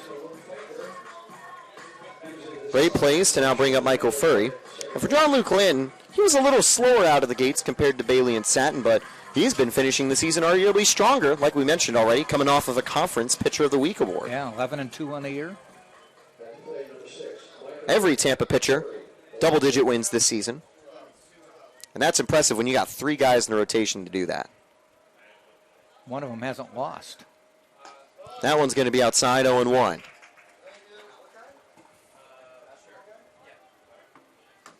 Eight-2 in the bottom of the 5th. It's an 0-1 count.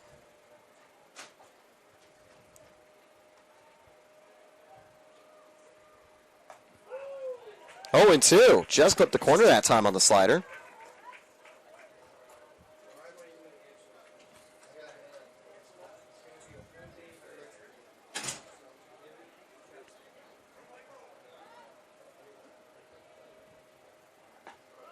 Ball missing low, 1-2.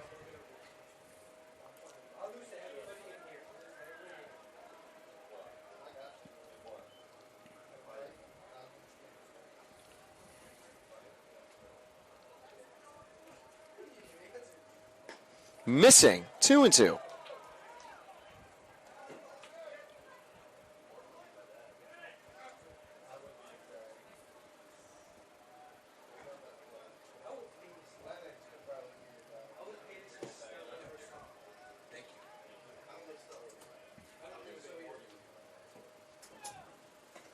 Three and two now outside. On deck is Brown. They tried to appeal to first base for a check swing, couldn't get it. Here comes the payoff pitch.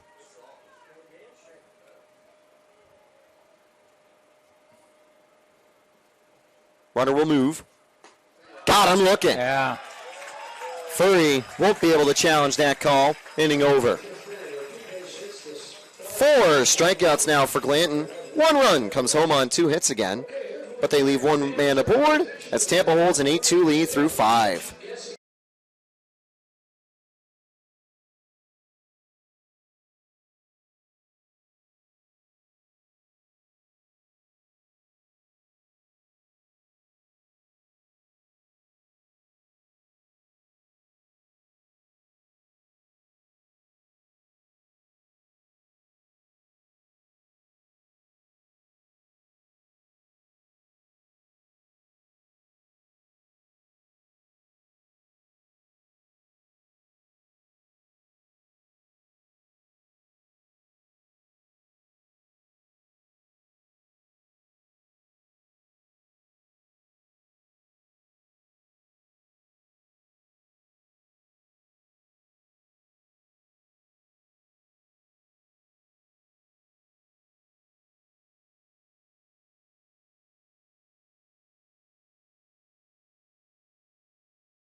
Top of the order, Jordan Evans will take on Struck as we continue. There was a little bit of a conversation, between Jogan and the home plate umpire at the end of the previous inning.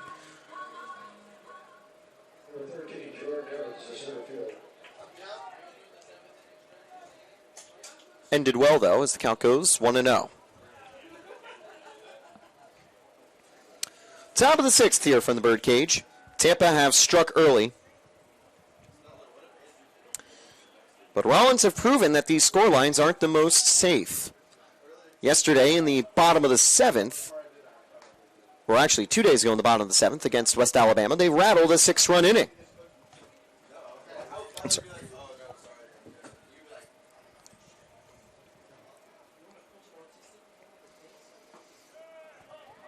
Campbell to 2-1 now to Evans.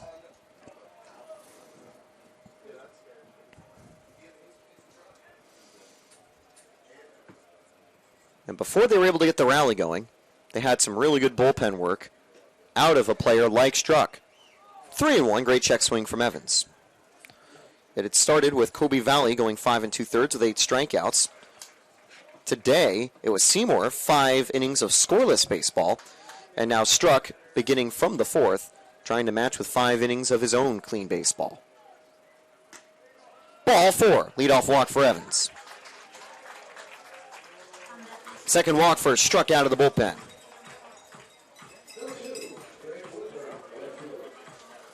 The full bullpen is going to be healthy for the Tars outside of Valley and Seymour. So if there's another high leverage arm that they'd like to bring in to replace Struck, they could pull the switch. Apart from the walks, though, Struck has looked solid, including 2 strikeouts in the previous frame.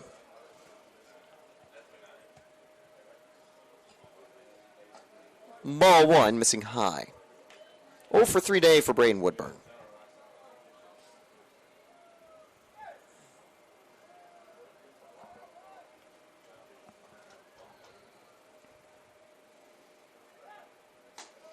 One and one, right on the corner.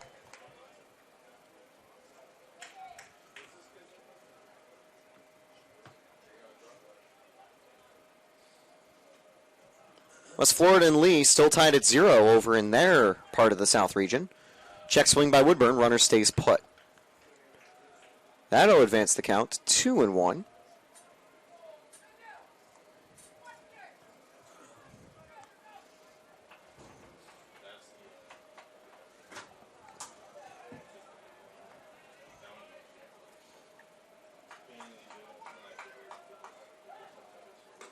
And that'll hit the zone, 2-2.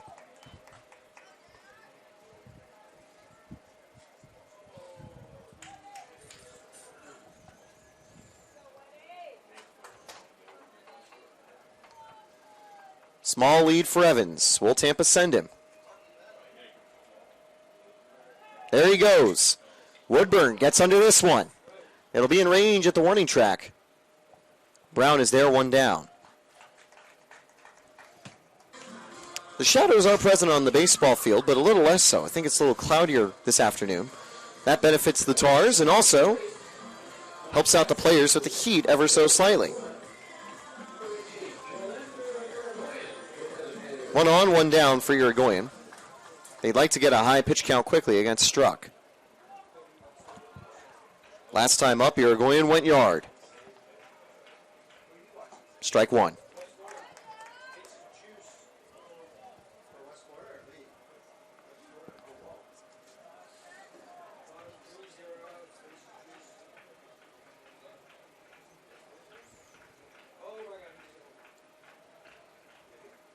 Inside, 1-1. And an update from West Florida. They have hit a long ball of their own. They take the lead against the Flames. West Florida wins that game. They will go to a Sunday Game 7. And Uruguayan with a fly ball. That one's not going to be deep enough to give him a second homer on the day. Catch made by Brown.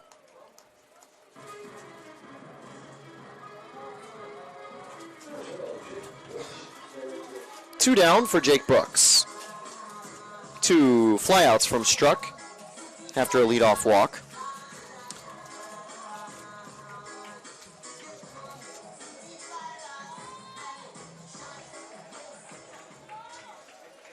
Brooks has had a 3-hit day so far.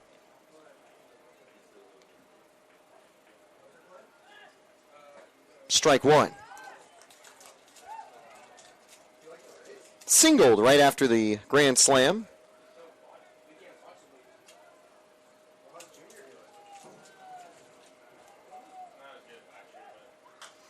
Brooks will foul this one down. He's 0-2. Don't know how deep they'll be able to let Struck go. I know they'd love for him to go 50-plus pitches. Probably be the only time he gets a chance to pitch this weekend if Rollins can really get the offense going. His pitch count getting closer to 40. Number 38. Inside, runner goes. Oh, almost knocks him over on the tag. In safely as Evans. It was a half-hearted kind of play from Bejarano at the bag. 1-2 to books.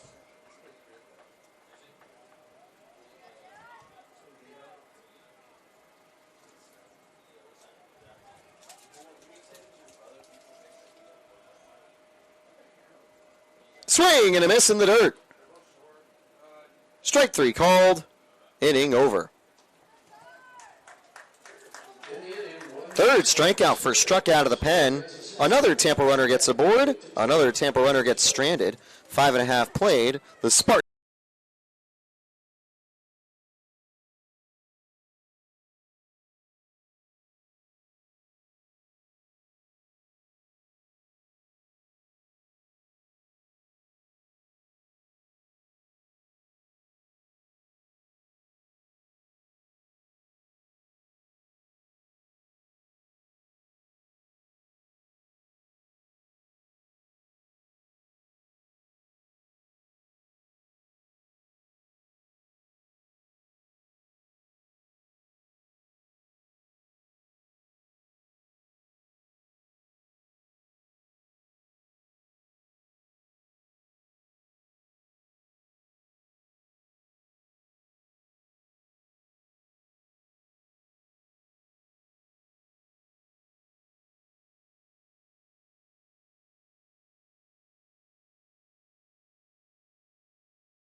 Bottom of the 6th. Usually it's the Spartans coming to the plate here. But today, Tampa is the visitor team on the scoreboard here in the friendly confines of the Birdcage. They really should name the stadium soon. Surprised it's gone this long without an official name. Whether it becomes the Namoli Family Baseball Stadium, the Urso Baseball Stadium, we'd have to wait and see. I'd lean towards the Urso name. I would think so. Maybe they're just waiting till he does something really good. Like win a few thousand games and a whole bunch of national championships. Yeah. How much is a bunch? Because, I don't know. I can think of 10. Also, 2 retired numbers helps, too. Not just here at Tampa, but with the A's single A team, or with an Angels single A team, as the count goes 1-0. I'd have to double-check what team it was, but he and Jake Peavy, 2 players, have their numbers retired with one of those organizations. Really? Pretty cool company for Coach Urso to share. Yeah. 1-0 to Jane Brown. Glenn continues, looking for the quality start. And it's a leadoff single, unless this gets by Evans. All the way to the wall, should be a double for Brown.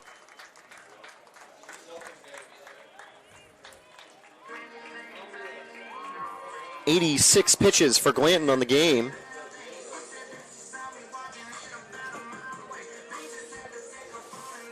And that is going to bring up O'Sullivan.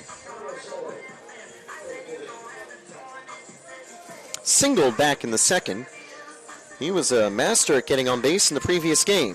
4 walks against the Tigers.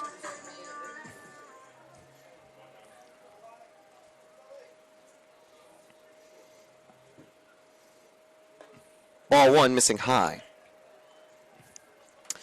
You know, Jack, we got a lot of other tournament games going on across D2. Yeah, you don't want me to do them all, though. No, but maybe pick 1 or 2 for fun. Okay. See if there's anything. University of Texas Tyler 11-1 over Angelo State. These should all be second Saturday games. Regional finals. Yeah. Glenn going to check in with Pereira real quick. See if there's any other games of note. Augustana and Pittsburgh State will be playing soon. Wonder if their game's not slightly delayed. I think it was supposed to start at 5. That one's a big one because Pittsburgh State has been the top team in the nation this year.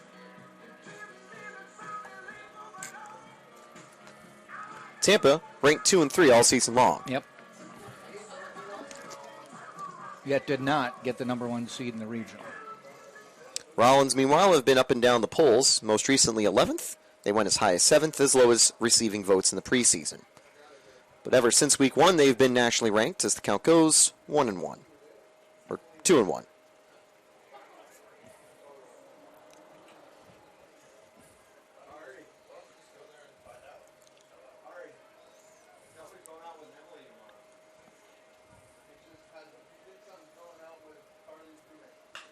Hit to center.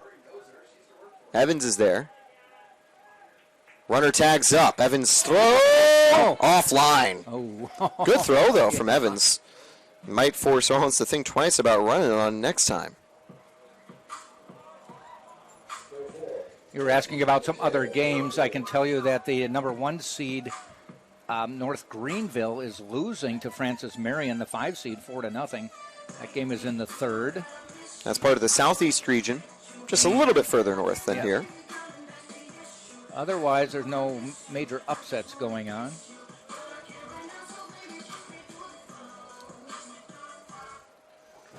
And that'll bring up Mateo. Tipped foul, strike 1. 0 for 2 day for Mateo, but so far, 2 for 4 in their 3rd time against Glanton are the Tars. But as you mentioned, West Florida leads Lee 4-0 in the 3rd. West Florida needs to win to survive. Lee a win, they're regional champs. That one's going to miss 1-1. A Lee win would guarantee that one of these two would host the Super Regional next weekend. The Argonauts bouncing back with 2 straight would bring the Super Regional to Pensacola. High from Mateo. But that's going to go pretty shallow. Brooks is going to pick it up and right. They will send the runner. Brooks will keep him at 3rd. Second thought. Almost got him back at 3rd in time on another throw from Vanacek. He took his time getting back to 3rd, thinking, well, they'll throw it home. But they cut it. And a good throw by Vanacek. They weren't able to play the tag, but it was close, so scary spot there. Jimmy Thies 2 down. Brooks has a cannon of an arm, so good job to get that relay in. There will be some activity down in the Spartans bullpen, you think. Tampa's up by 6, but I have to wait and see how deep you want Glanton to go. Strike 1 to Thies. Pitch count now at 95. Yeah, this might be the last of it. You get through the 6th, turn it over with a good lead. Strike 2. Tampa have Fiker and other members of their bullpen ready. The only questionable player would be Tobin Moran. But he only won 1 2/3 yesterday, and he's comfortable going 3+. So, as a spot starter, he could get a call 2 days in a row. Runner at 3rd, the 0-2 to Thies. Almost had him. Many of the Tampa fans wanted that fastball, too. I thought it looked good. Me, too. It was a good pitch, just a little outside. Yep. You already saw Silvery not super happy with the home plate umpire earlier, and I know some of the Tampa players might not be either. But they have to rally. They can't fight City Hall. The 1-2's line to center. It's got some carry. Evans is there to end the inning. That one just stayed up and made it all the way to Evans. The dugout will come out to greet Glanton. If that is it for his day, a successful quality start for the playoffs. He might ask for the ball for the 7th. Depends on what Tampa does in the top half, as we'll come back soon from NCAA regional play.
Don't, they go beer and get Pfeiffer ready for 8 and 9. Okay.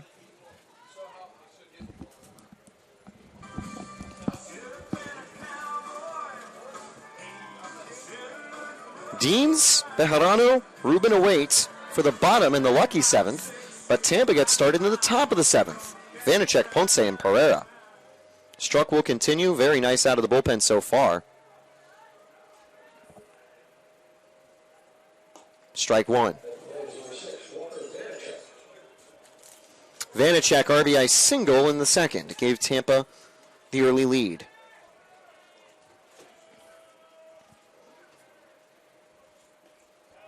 One and one. He was the first opponent for Struck. He's now gone through the order once.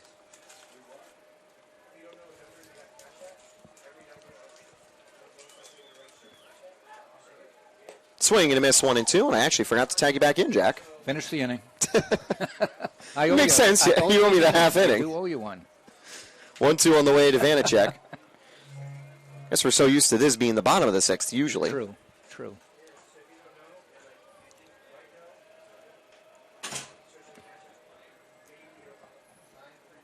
Hit to second.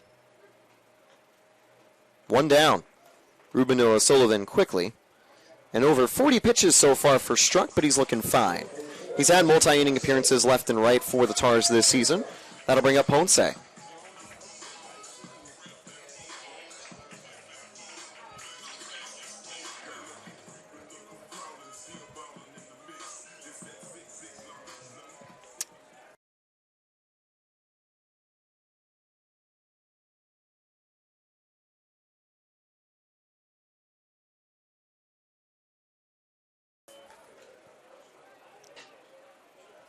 One to 0 to Ponce. He'll get ahead to start the at-bat. 3 productive at-bats today with a walk, a double, and a sac bunt. One of 2 walks. Struck is conceded. Up the middle. Takes a hard hop to Bejarano. 2 down. You know, a couple times in this game we've noticed that they either play shortstop almost to second base or way over toward third base, and they seem to, that's where they hit the ball. I mean, it's a good job of scouting. Great job that time, and it's 2 quick outs to bring up Nick Pereira.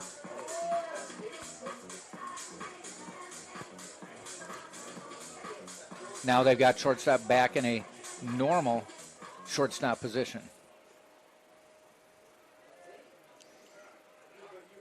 We'll see if that one gets played coming up to him. Ball 1 to Pereira. 3 full counts for Pereira. He's done a good job of working the counts deep for both the starter and now Struck as well. It's part of the reason that Myers was chased out of the game in the 4th on 79 pitches. The other reason he's given up 11 hits as the count goes 2-0. Tampa have only drawn 4 walks in the game today. Only is a big note because that is a good amount of walks to get. But Tampa, that's par for the course.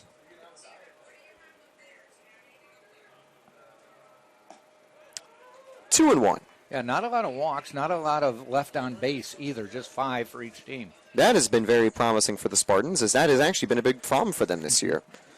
We've seen games with 10, 11, 12, double digits anyway. Usually it's with Tampa in the win column, but other times they just are struggling with situational hitting. But not today.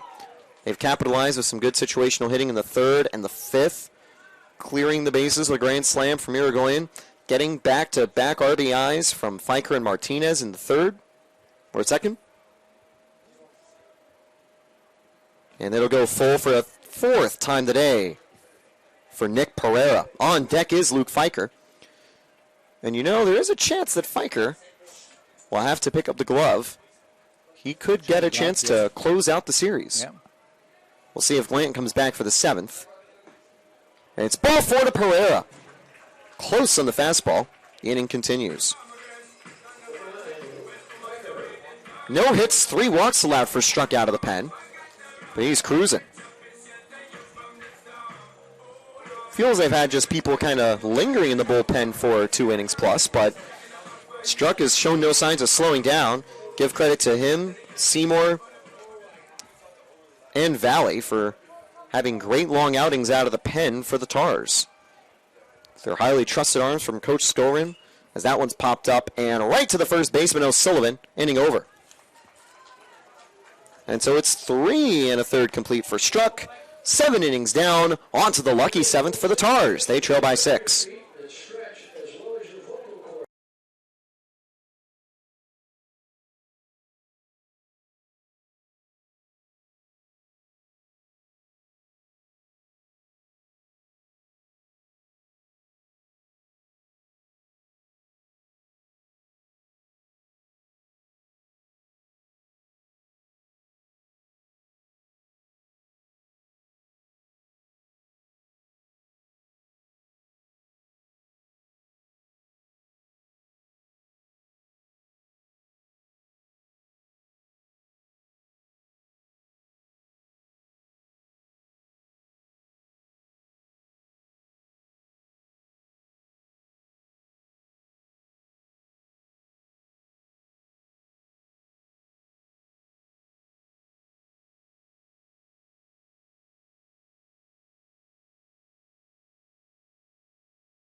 So did he?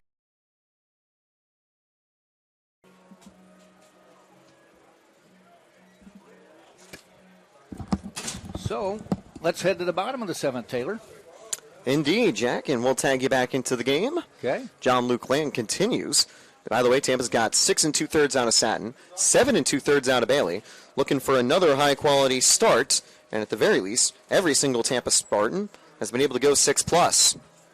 And that is so big on a weekend like this when your pitching could be at a premium, which you kind of saw with West Alabama having to go 8 pitchers deep, and they just couldn't stop it.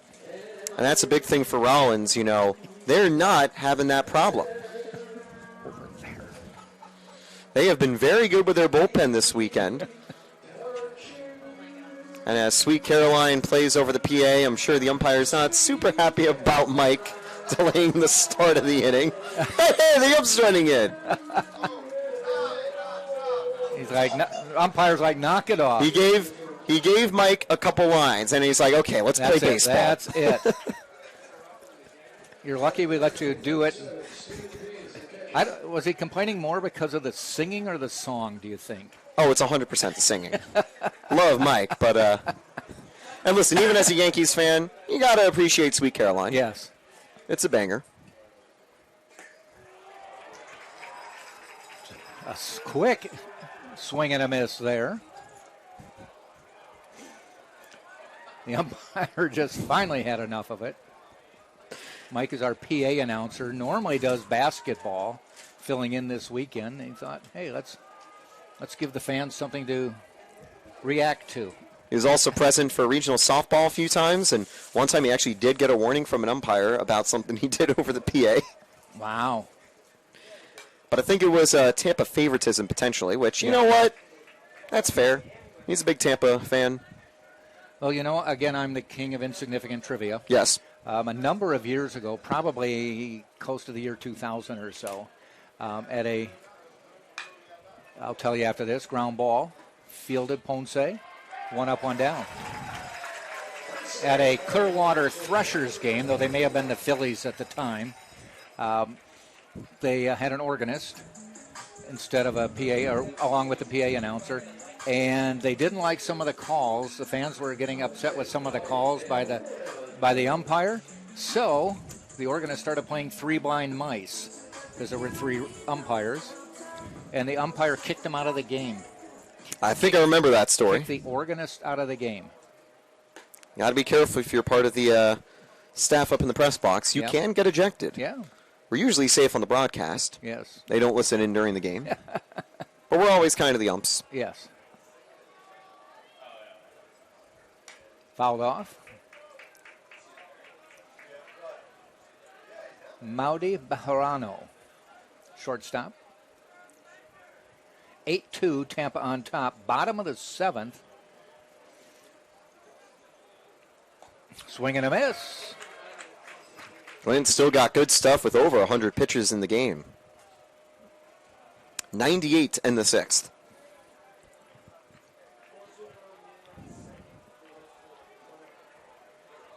Fouled off.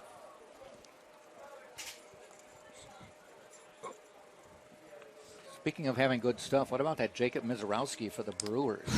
He's insane. 103 plus regularly. You know how people talk about Nolan Ryan? Mm-hmm. That's basically Nolan Ryan if he can throw strikes. Yes. 1-2, just missing.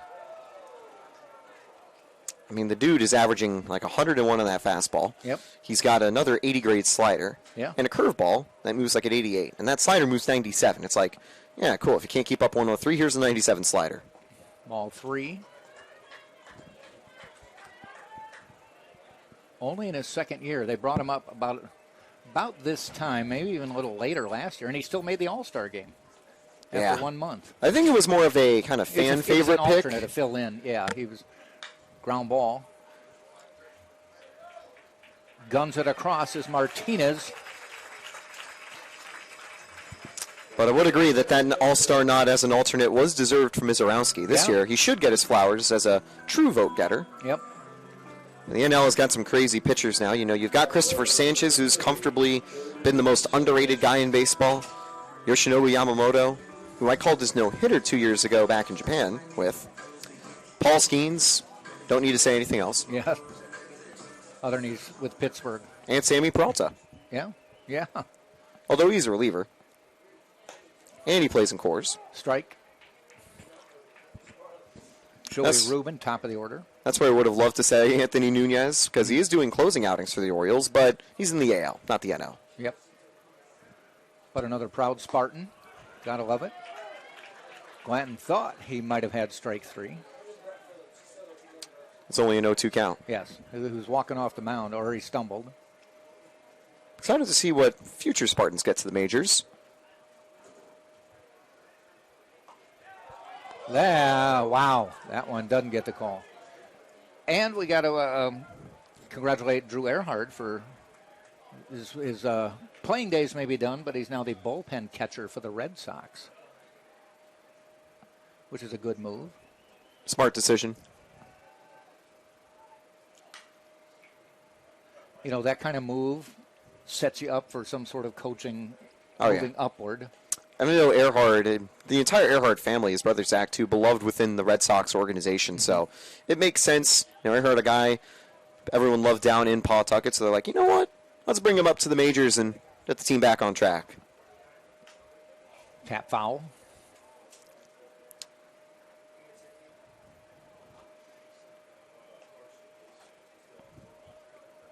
Rubin today walked, grounded out, and got a base hit with an RBI. Before his move to the bullpen, did you see Earhart's strikeout for Pawtucket in Double-A? I had a relief appearance and had an eephus strikeout out of the bullpen. Oh. That one's hit out into center field, going back, Evans, way back, and he makes the catch. No, he dropped it.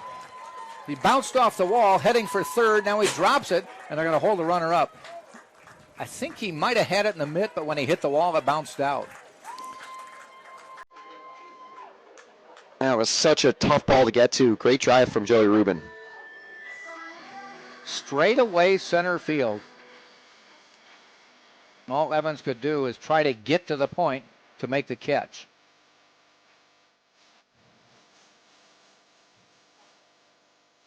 Good job to get it in time despite struggling to pick it up after, because they could have sent Rubin home. He's speedy enough to do it. It would have been a close play. One of the things for the good relay. One of the things for the Rollins team, they always have speed. They specialize in small ball. They have over 100 steal attempts this season.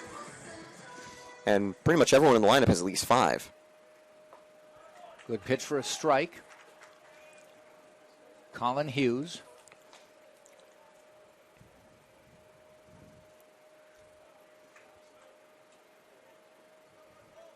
Swing and a miss. Hughes quickly in an 0-2 hole. I like that confidence from Glanton. You know, he narrowly missed a strike 3 in the previous at bat. He's now on 117 pitches, but he's motivated to try to end the frame right here.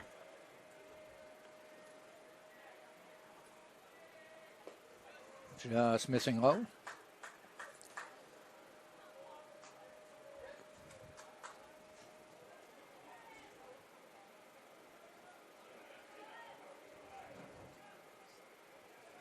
Oh, 0-2 pitch coming up.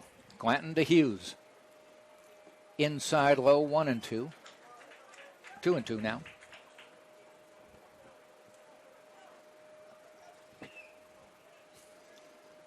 I think just physically this will have to be Glanton's last batter. You know, he'd want to continue the inning, but no use keeping him over 120. Ground ball out to Ponce at second base.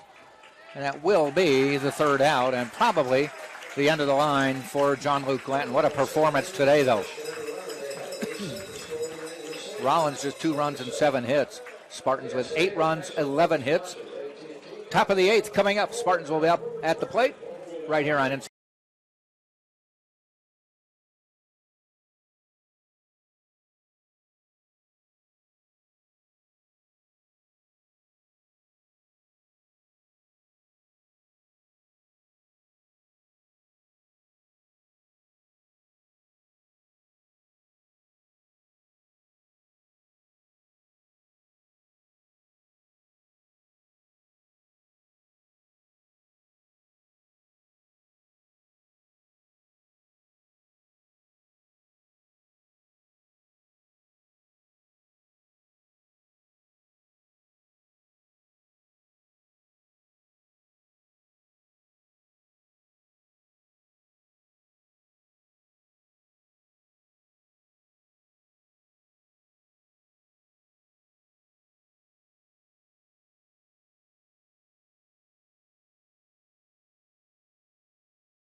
Top of the 8th inning we go. Tampa on top 8-2. Tampa coming to the plate. Leading off will be number 9 hitter in the order, Jack Martinez.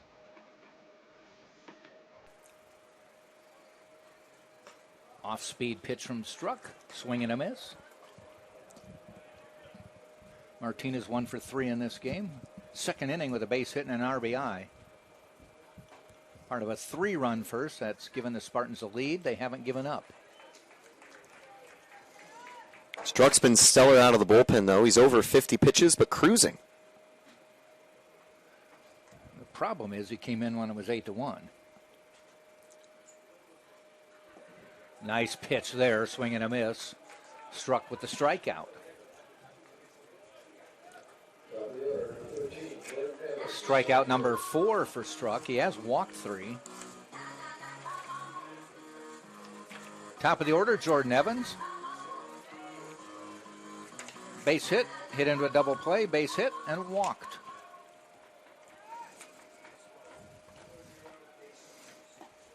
Strike call on the first pitch. It's only been 3 runs allowed out of the Rollins bullpen, with now about 11 innings of work for the playoffs. Ball outside.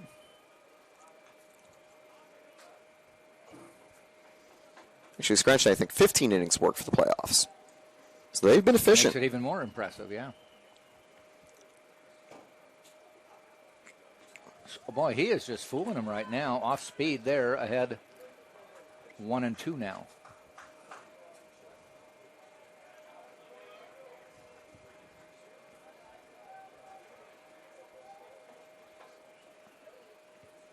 One hopper blocked by Deans.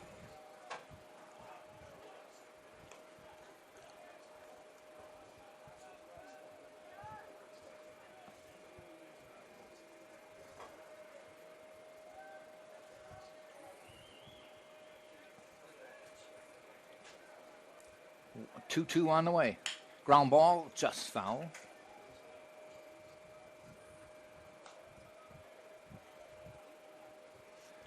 West Florida still on top of Lee, now 4-0 in the bottom of the 7th. Somehow they've almost caught up with us despite, bottom of the 4th.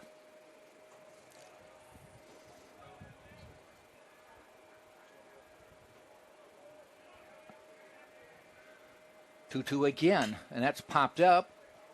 Heading foul, they're giving chase, but they're not going to get it.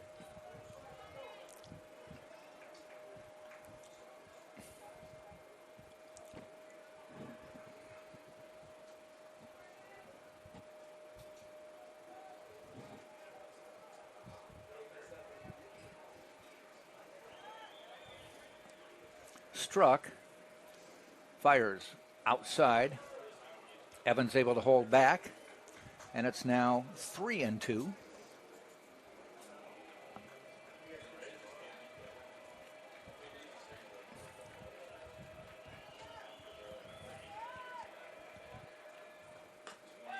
Just missing for ball 4. We waited on the delay there to see if he was going to give him the strike 3 call. He did not. Evans will get the base. Braden Woodburn now to the plate.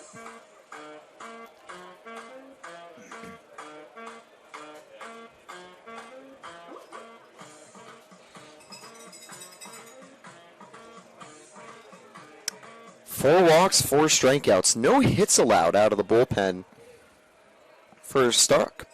Put a couple runners on base, but they have not scored. Woodburn watches one inside, ball 1.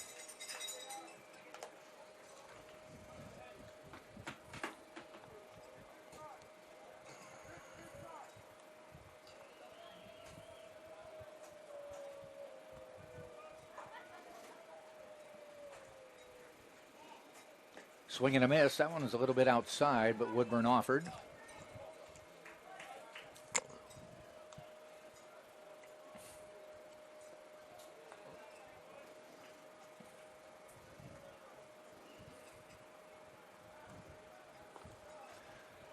Man on first.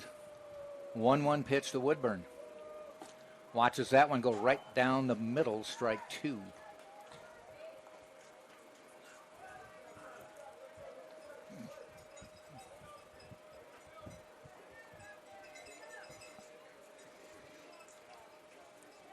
One-two pitch coming up from Struck. Woodburn waits. One hopper. That gets away. Heading down to second. No throw. Evans in scoring position.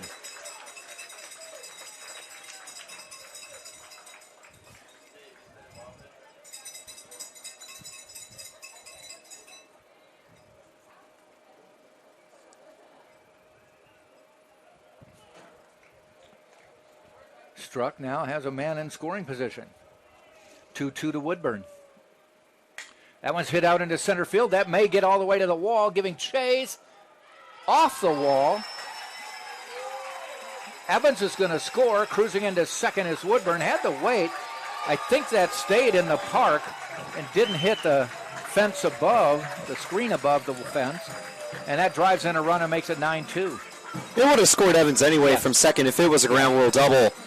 But good hustle from Evans, and first hit Struck is out of the bullpen in over 4 innings pitched.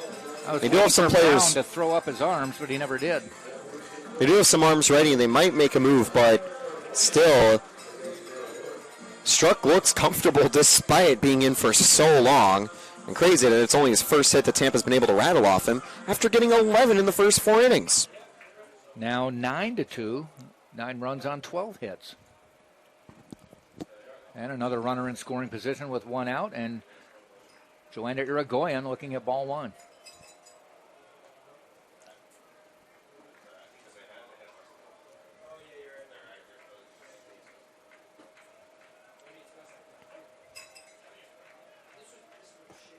Watches that one right down the middle, strike 1, 1-1.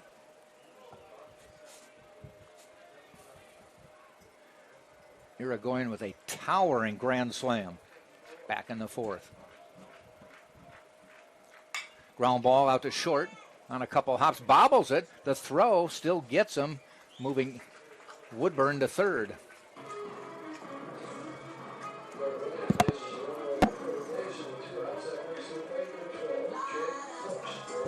Jake Books now striding to the plate.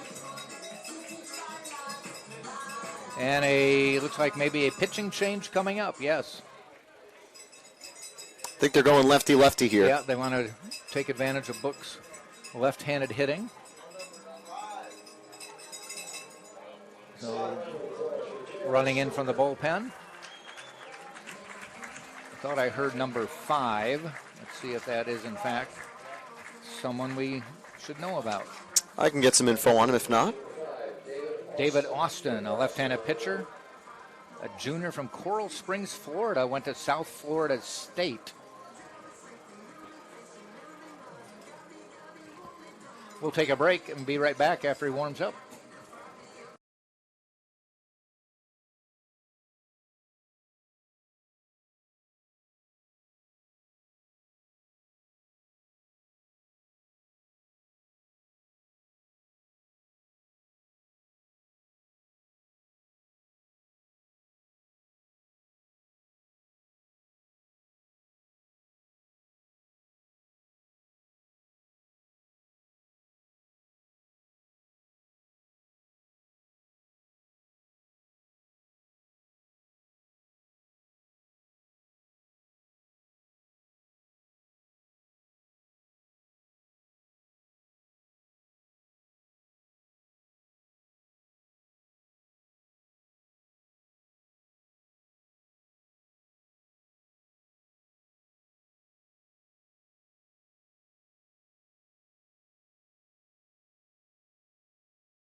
All right, we've got a pitching change coming up for Rollins as they're bringing in number 5, and that is David Austin. 4.70 ERA, 1-0 on the year.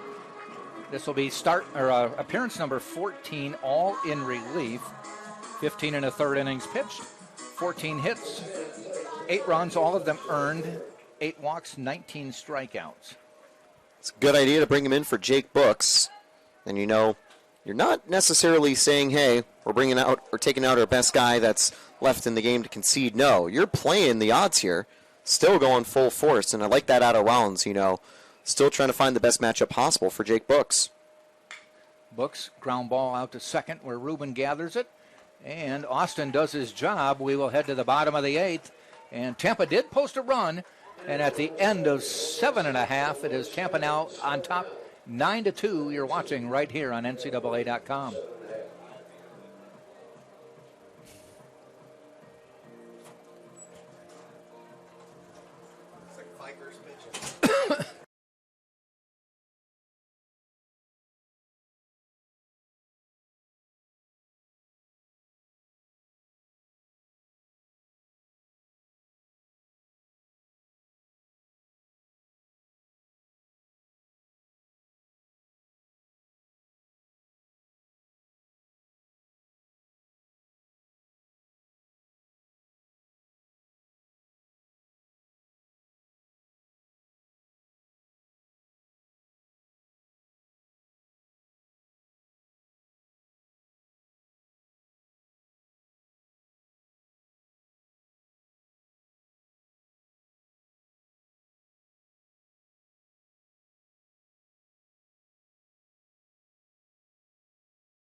So we head to the bottom of the 8th inning, a pitching change. Luke Fiker coming in. It's been a big closer for the Spartans all year. A couple other changes. Braden Woodburn, who was in left field, moves to second base. Joanna Irigoyen will go to catch. And let's see who we've got in left field as Braden Woodburn goes to second base. So Tampa forfeits the DH to bring Fiker to the mound, but it makes sense as they want to close the door with him. Also cool to see Iovino kind of filling in as that plan is you only have one more at bat anyway. Exactly. It's cool to see Iovino now as that kind of full-time defensive sub for the Spartans. Great to see him coming up from JV to the top team. Michael Furry watching that pitch. Got to be interesting the first time you see Fiker pitch to you, coming sidearm like that. Got to be a little disconcerting, at least the first time. But he's got a 1-1 count on Furry. Things have cooled down a bit, which is going to help Fiker. He had to deal with the heat during his last bullpen appearance to relieve Satin. He was able to cruise through 2 1/3 against the Trojans. I think we must have some cloud cover coming in because, there's no sun poking through. And this time of day, you normally would see some on a cloudless day. Swing and a miss. Fiker gets the strikeout, dropped it, throw to first. Vanacek makes the play. 1 up, 1 down here in the 8th. The only runners Pfeiffer gave up in his last bullpen appearances were 2 hit by pitches. So as long as he doesn't plunk people, he's been pretty much perfect. Jaden Brown coming to the plate. By the way, it's now a 4-1 game. West Florida leading Lee in the bottom of the 4th.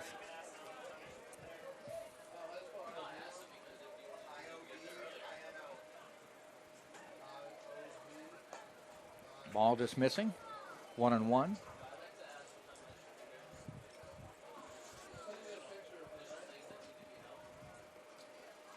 Ball inside. 2-1.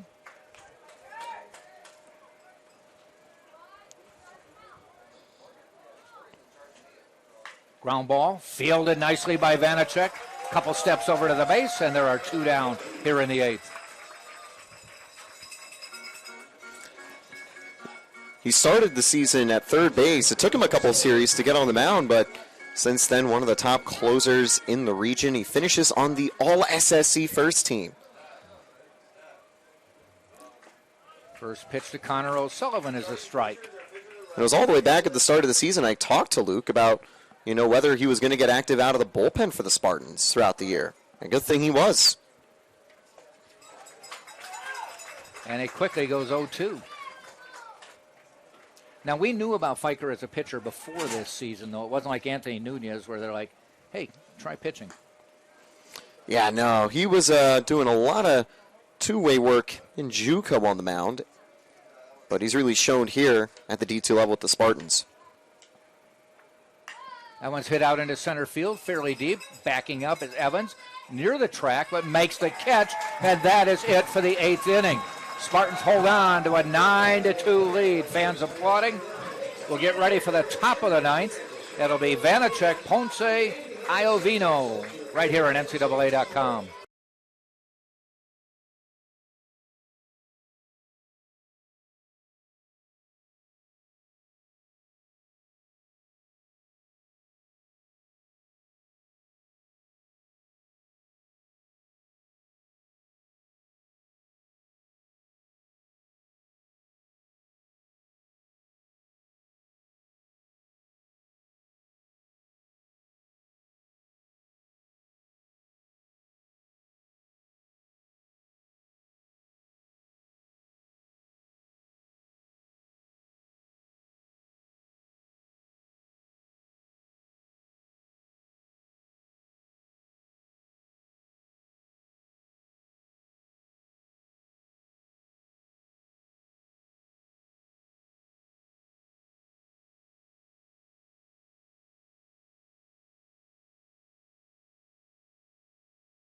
In the season.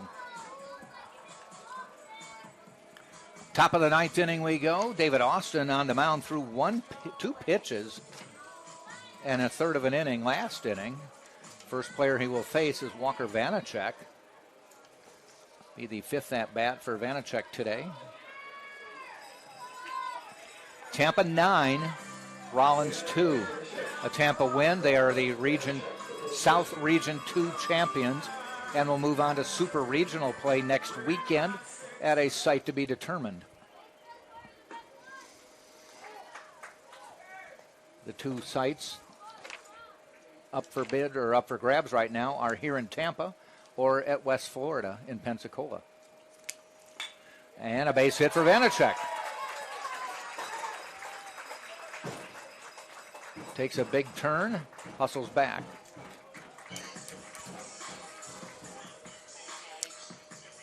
He's had 2 home runs in the series, and that might prevent him from having a third, but, I think he'll take a 2-hit win an RBI day. Yep. Jesse Ponce to the plate. I think it's kind of funny how Vanacek was recruited with his primary position as a catcher. Pereira, I had a listed primary position first baseman, those 2 playing opposite all year long. Flip-flopped. Flip-flop.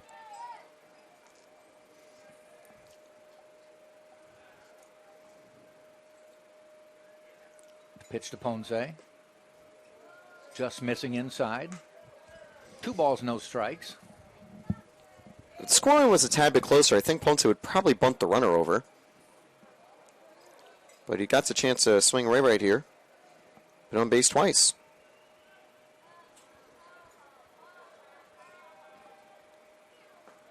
Down the middle, call strike. 2-1.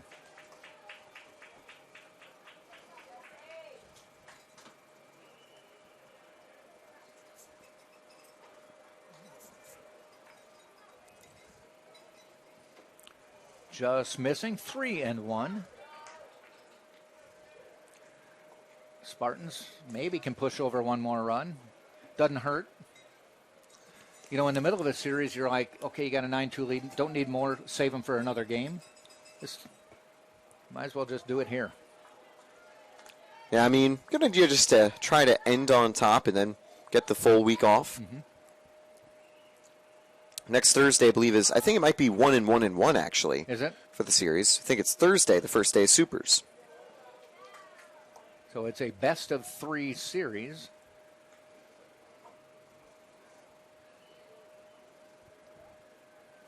Pretty sure the national championships now follow that format. 2 regional groups of 4 and then a best-of-3 series. It used to be where if you had a loss going in, you'd start the series behind or something. Mm-hmm. Swing and a miss for the strikeout. He might have tipped it into the catcher's mitt, but Ponce goes down. Jack Iovino now coming to the plate.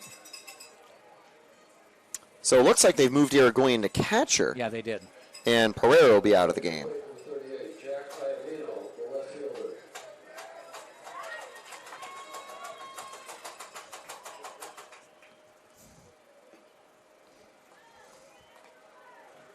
First pitch called strike.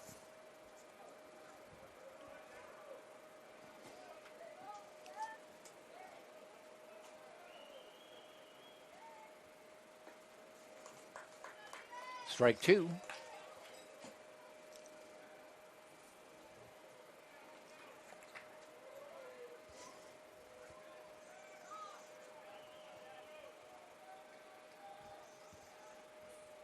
Ball low in the dirt. Iovino's tall. I don't have him on my roster. How tall is he? I believe he's 6'6", okay. And he is a late addition to the full-time roster.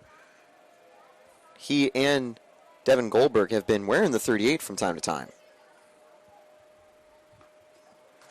Swing and a miss there. He goes down swinging, and we have 2 outs here in the top of the ninth.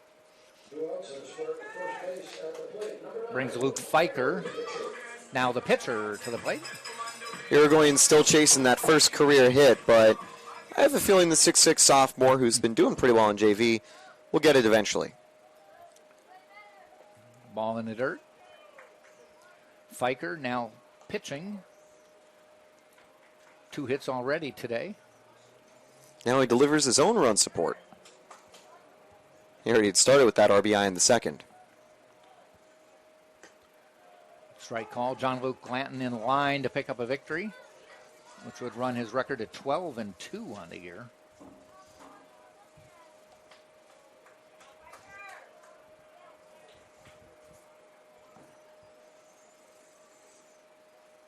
Swing and a miss. Took something off of that one.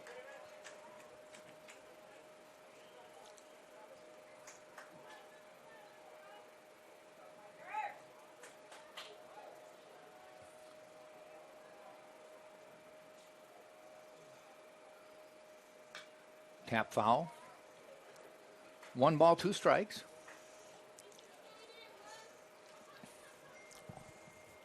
Rollins will send up Mateo, Thies, and Deans in the bottom of the ninth.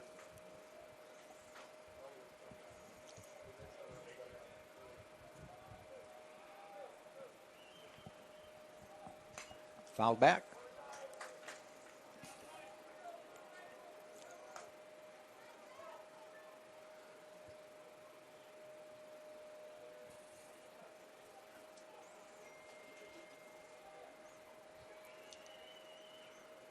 One-two pitch with 2 outs. Off speed, call him out, strike 3. We'll head to the bottom of the ninth. Spartans no runs, did get a base runner, 1 left.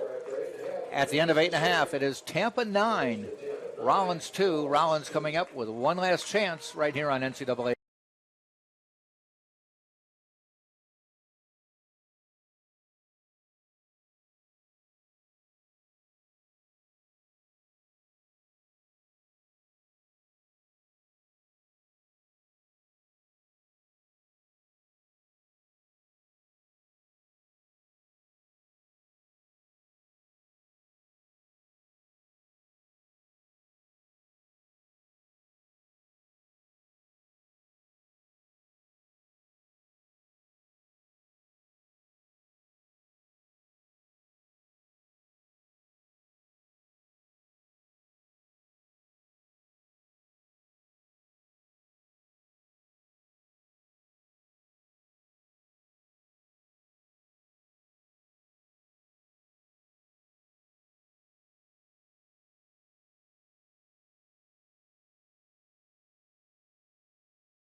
First pitch from Fiker to Mateo. Fastball and a swing and a miss.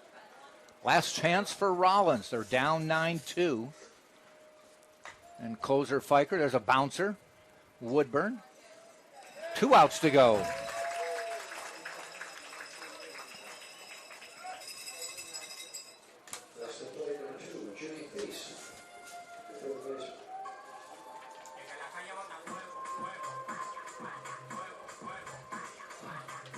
Brings Thies to the plate.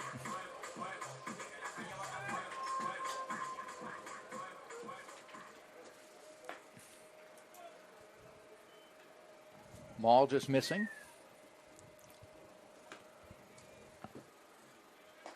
Strike just hitting.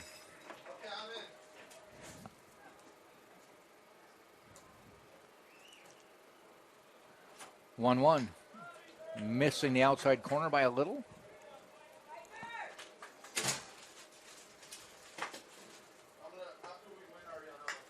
Ground ball. Martinez. 1 out to go.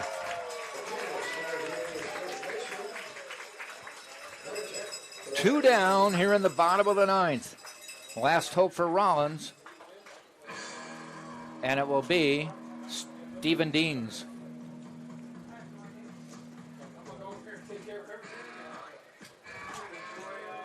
No changes on the bench either. No pinch hitters coming up.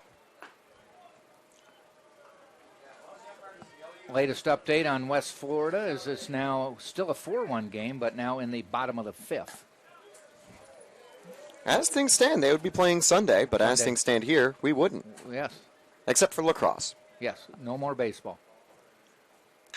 Shot, Ponce. Oh, nice backhand stab. The throw got past Vanacek, and that's going to move the runner on to second, so we will continue for at least one more batter. Ponce made a nice stop there on a short hop, but the throw in the dirt got away from Vanacek. He tried to scoop it. That's an unlucky error for Ponce there, but you can't get mad because that is a good defensive play.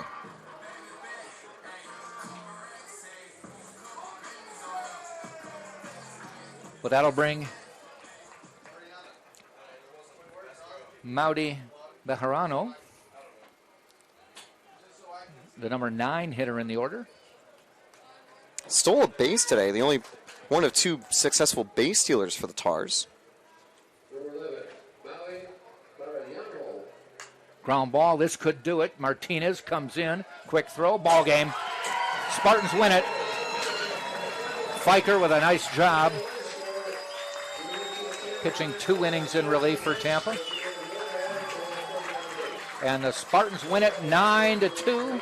That runs Tampa's record to 44-8. Rollins' season ends at 36-16. The Spartans are the South Region 2 champions. They will wait to see who they will play next weekend and where they will play. Right now, West Florida leading Lee 4-1 in the 5th, but they will have to win that game and then win again tomorrow for West Florida to be champs. If West Florida comes through and wins those 2 games, Tampa will go to West Florida. If Lee can pick up a win in this game or tomorrow, then Lee will come to Tampa. So the Spartans win it. Tampa 9 runs, 13 hits. They did have 1 error, left 8. Rollins 2 runs, 7 hits. They did leave 7. John Luke Glanton gets the win. He's 12-2. Gets his ERA down to 2.89. So a big win for Tampa as the bats came through. Joander Irigoyen with a humongous grand slam home run in the 4th inning. Not the winning runs, but certainly the runs that gave Tampa a very comfortable lead. So, Taylor, we may or may not be here next week. Yeah, if this is where Tampa's homestands come to an end, thanks to a great finale from the Argos, what a way to go out on top, cruising through regional play. The first time they've gone undefeated in a few years in the regionals. And that is really good for the Spartans because this is probably the hardest regional that we've had in quite some time. You got to give it up to Rollins. They've always been such a tough foe, the kryptonite for Tampa come playoff time.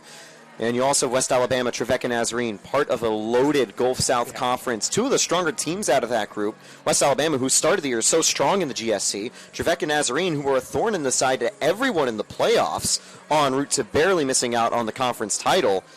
And they gave us good matchups top to bottom, but this Tampa team, they were ruthless, efficient, and did enough to win. All right, Tampa wins it, 44-8 on the year, with more games to come. So we will wrap it up from the South Region 2 section. For Taylor Stolworthy, this is Jack Ike saying thanks for joining us. We hope we hear from you next week. We hope to be doing some home games next week. Until then, thanks for joining us on NCAA.com.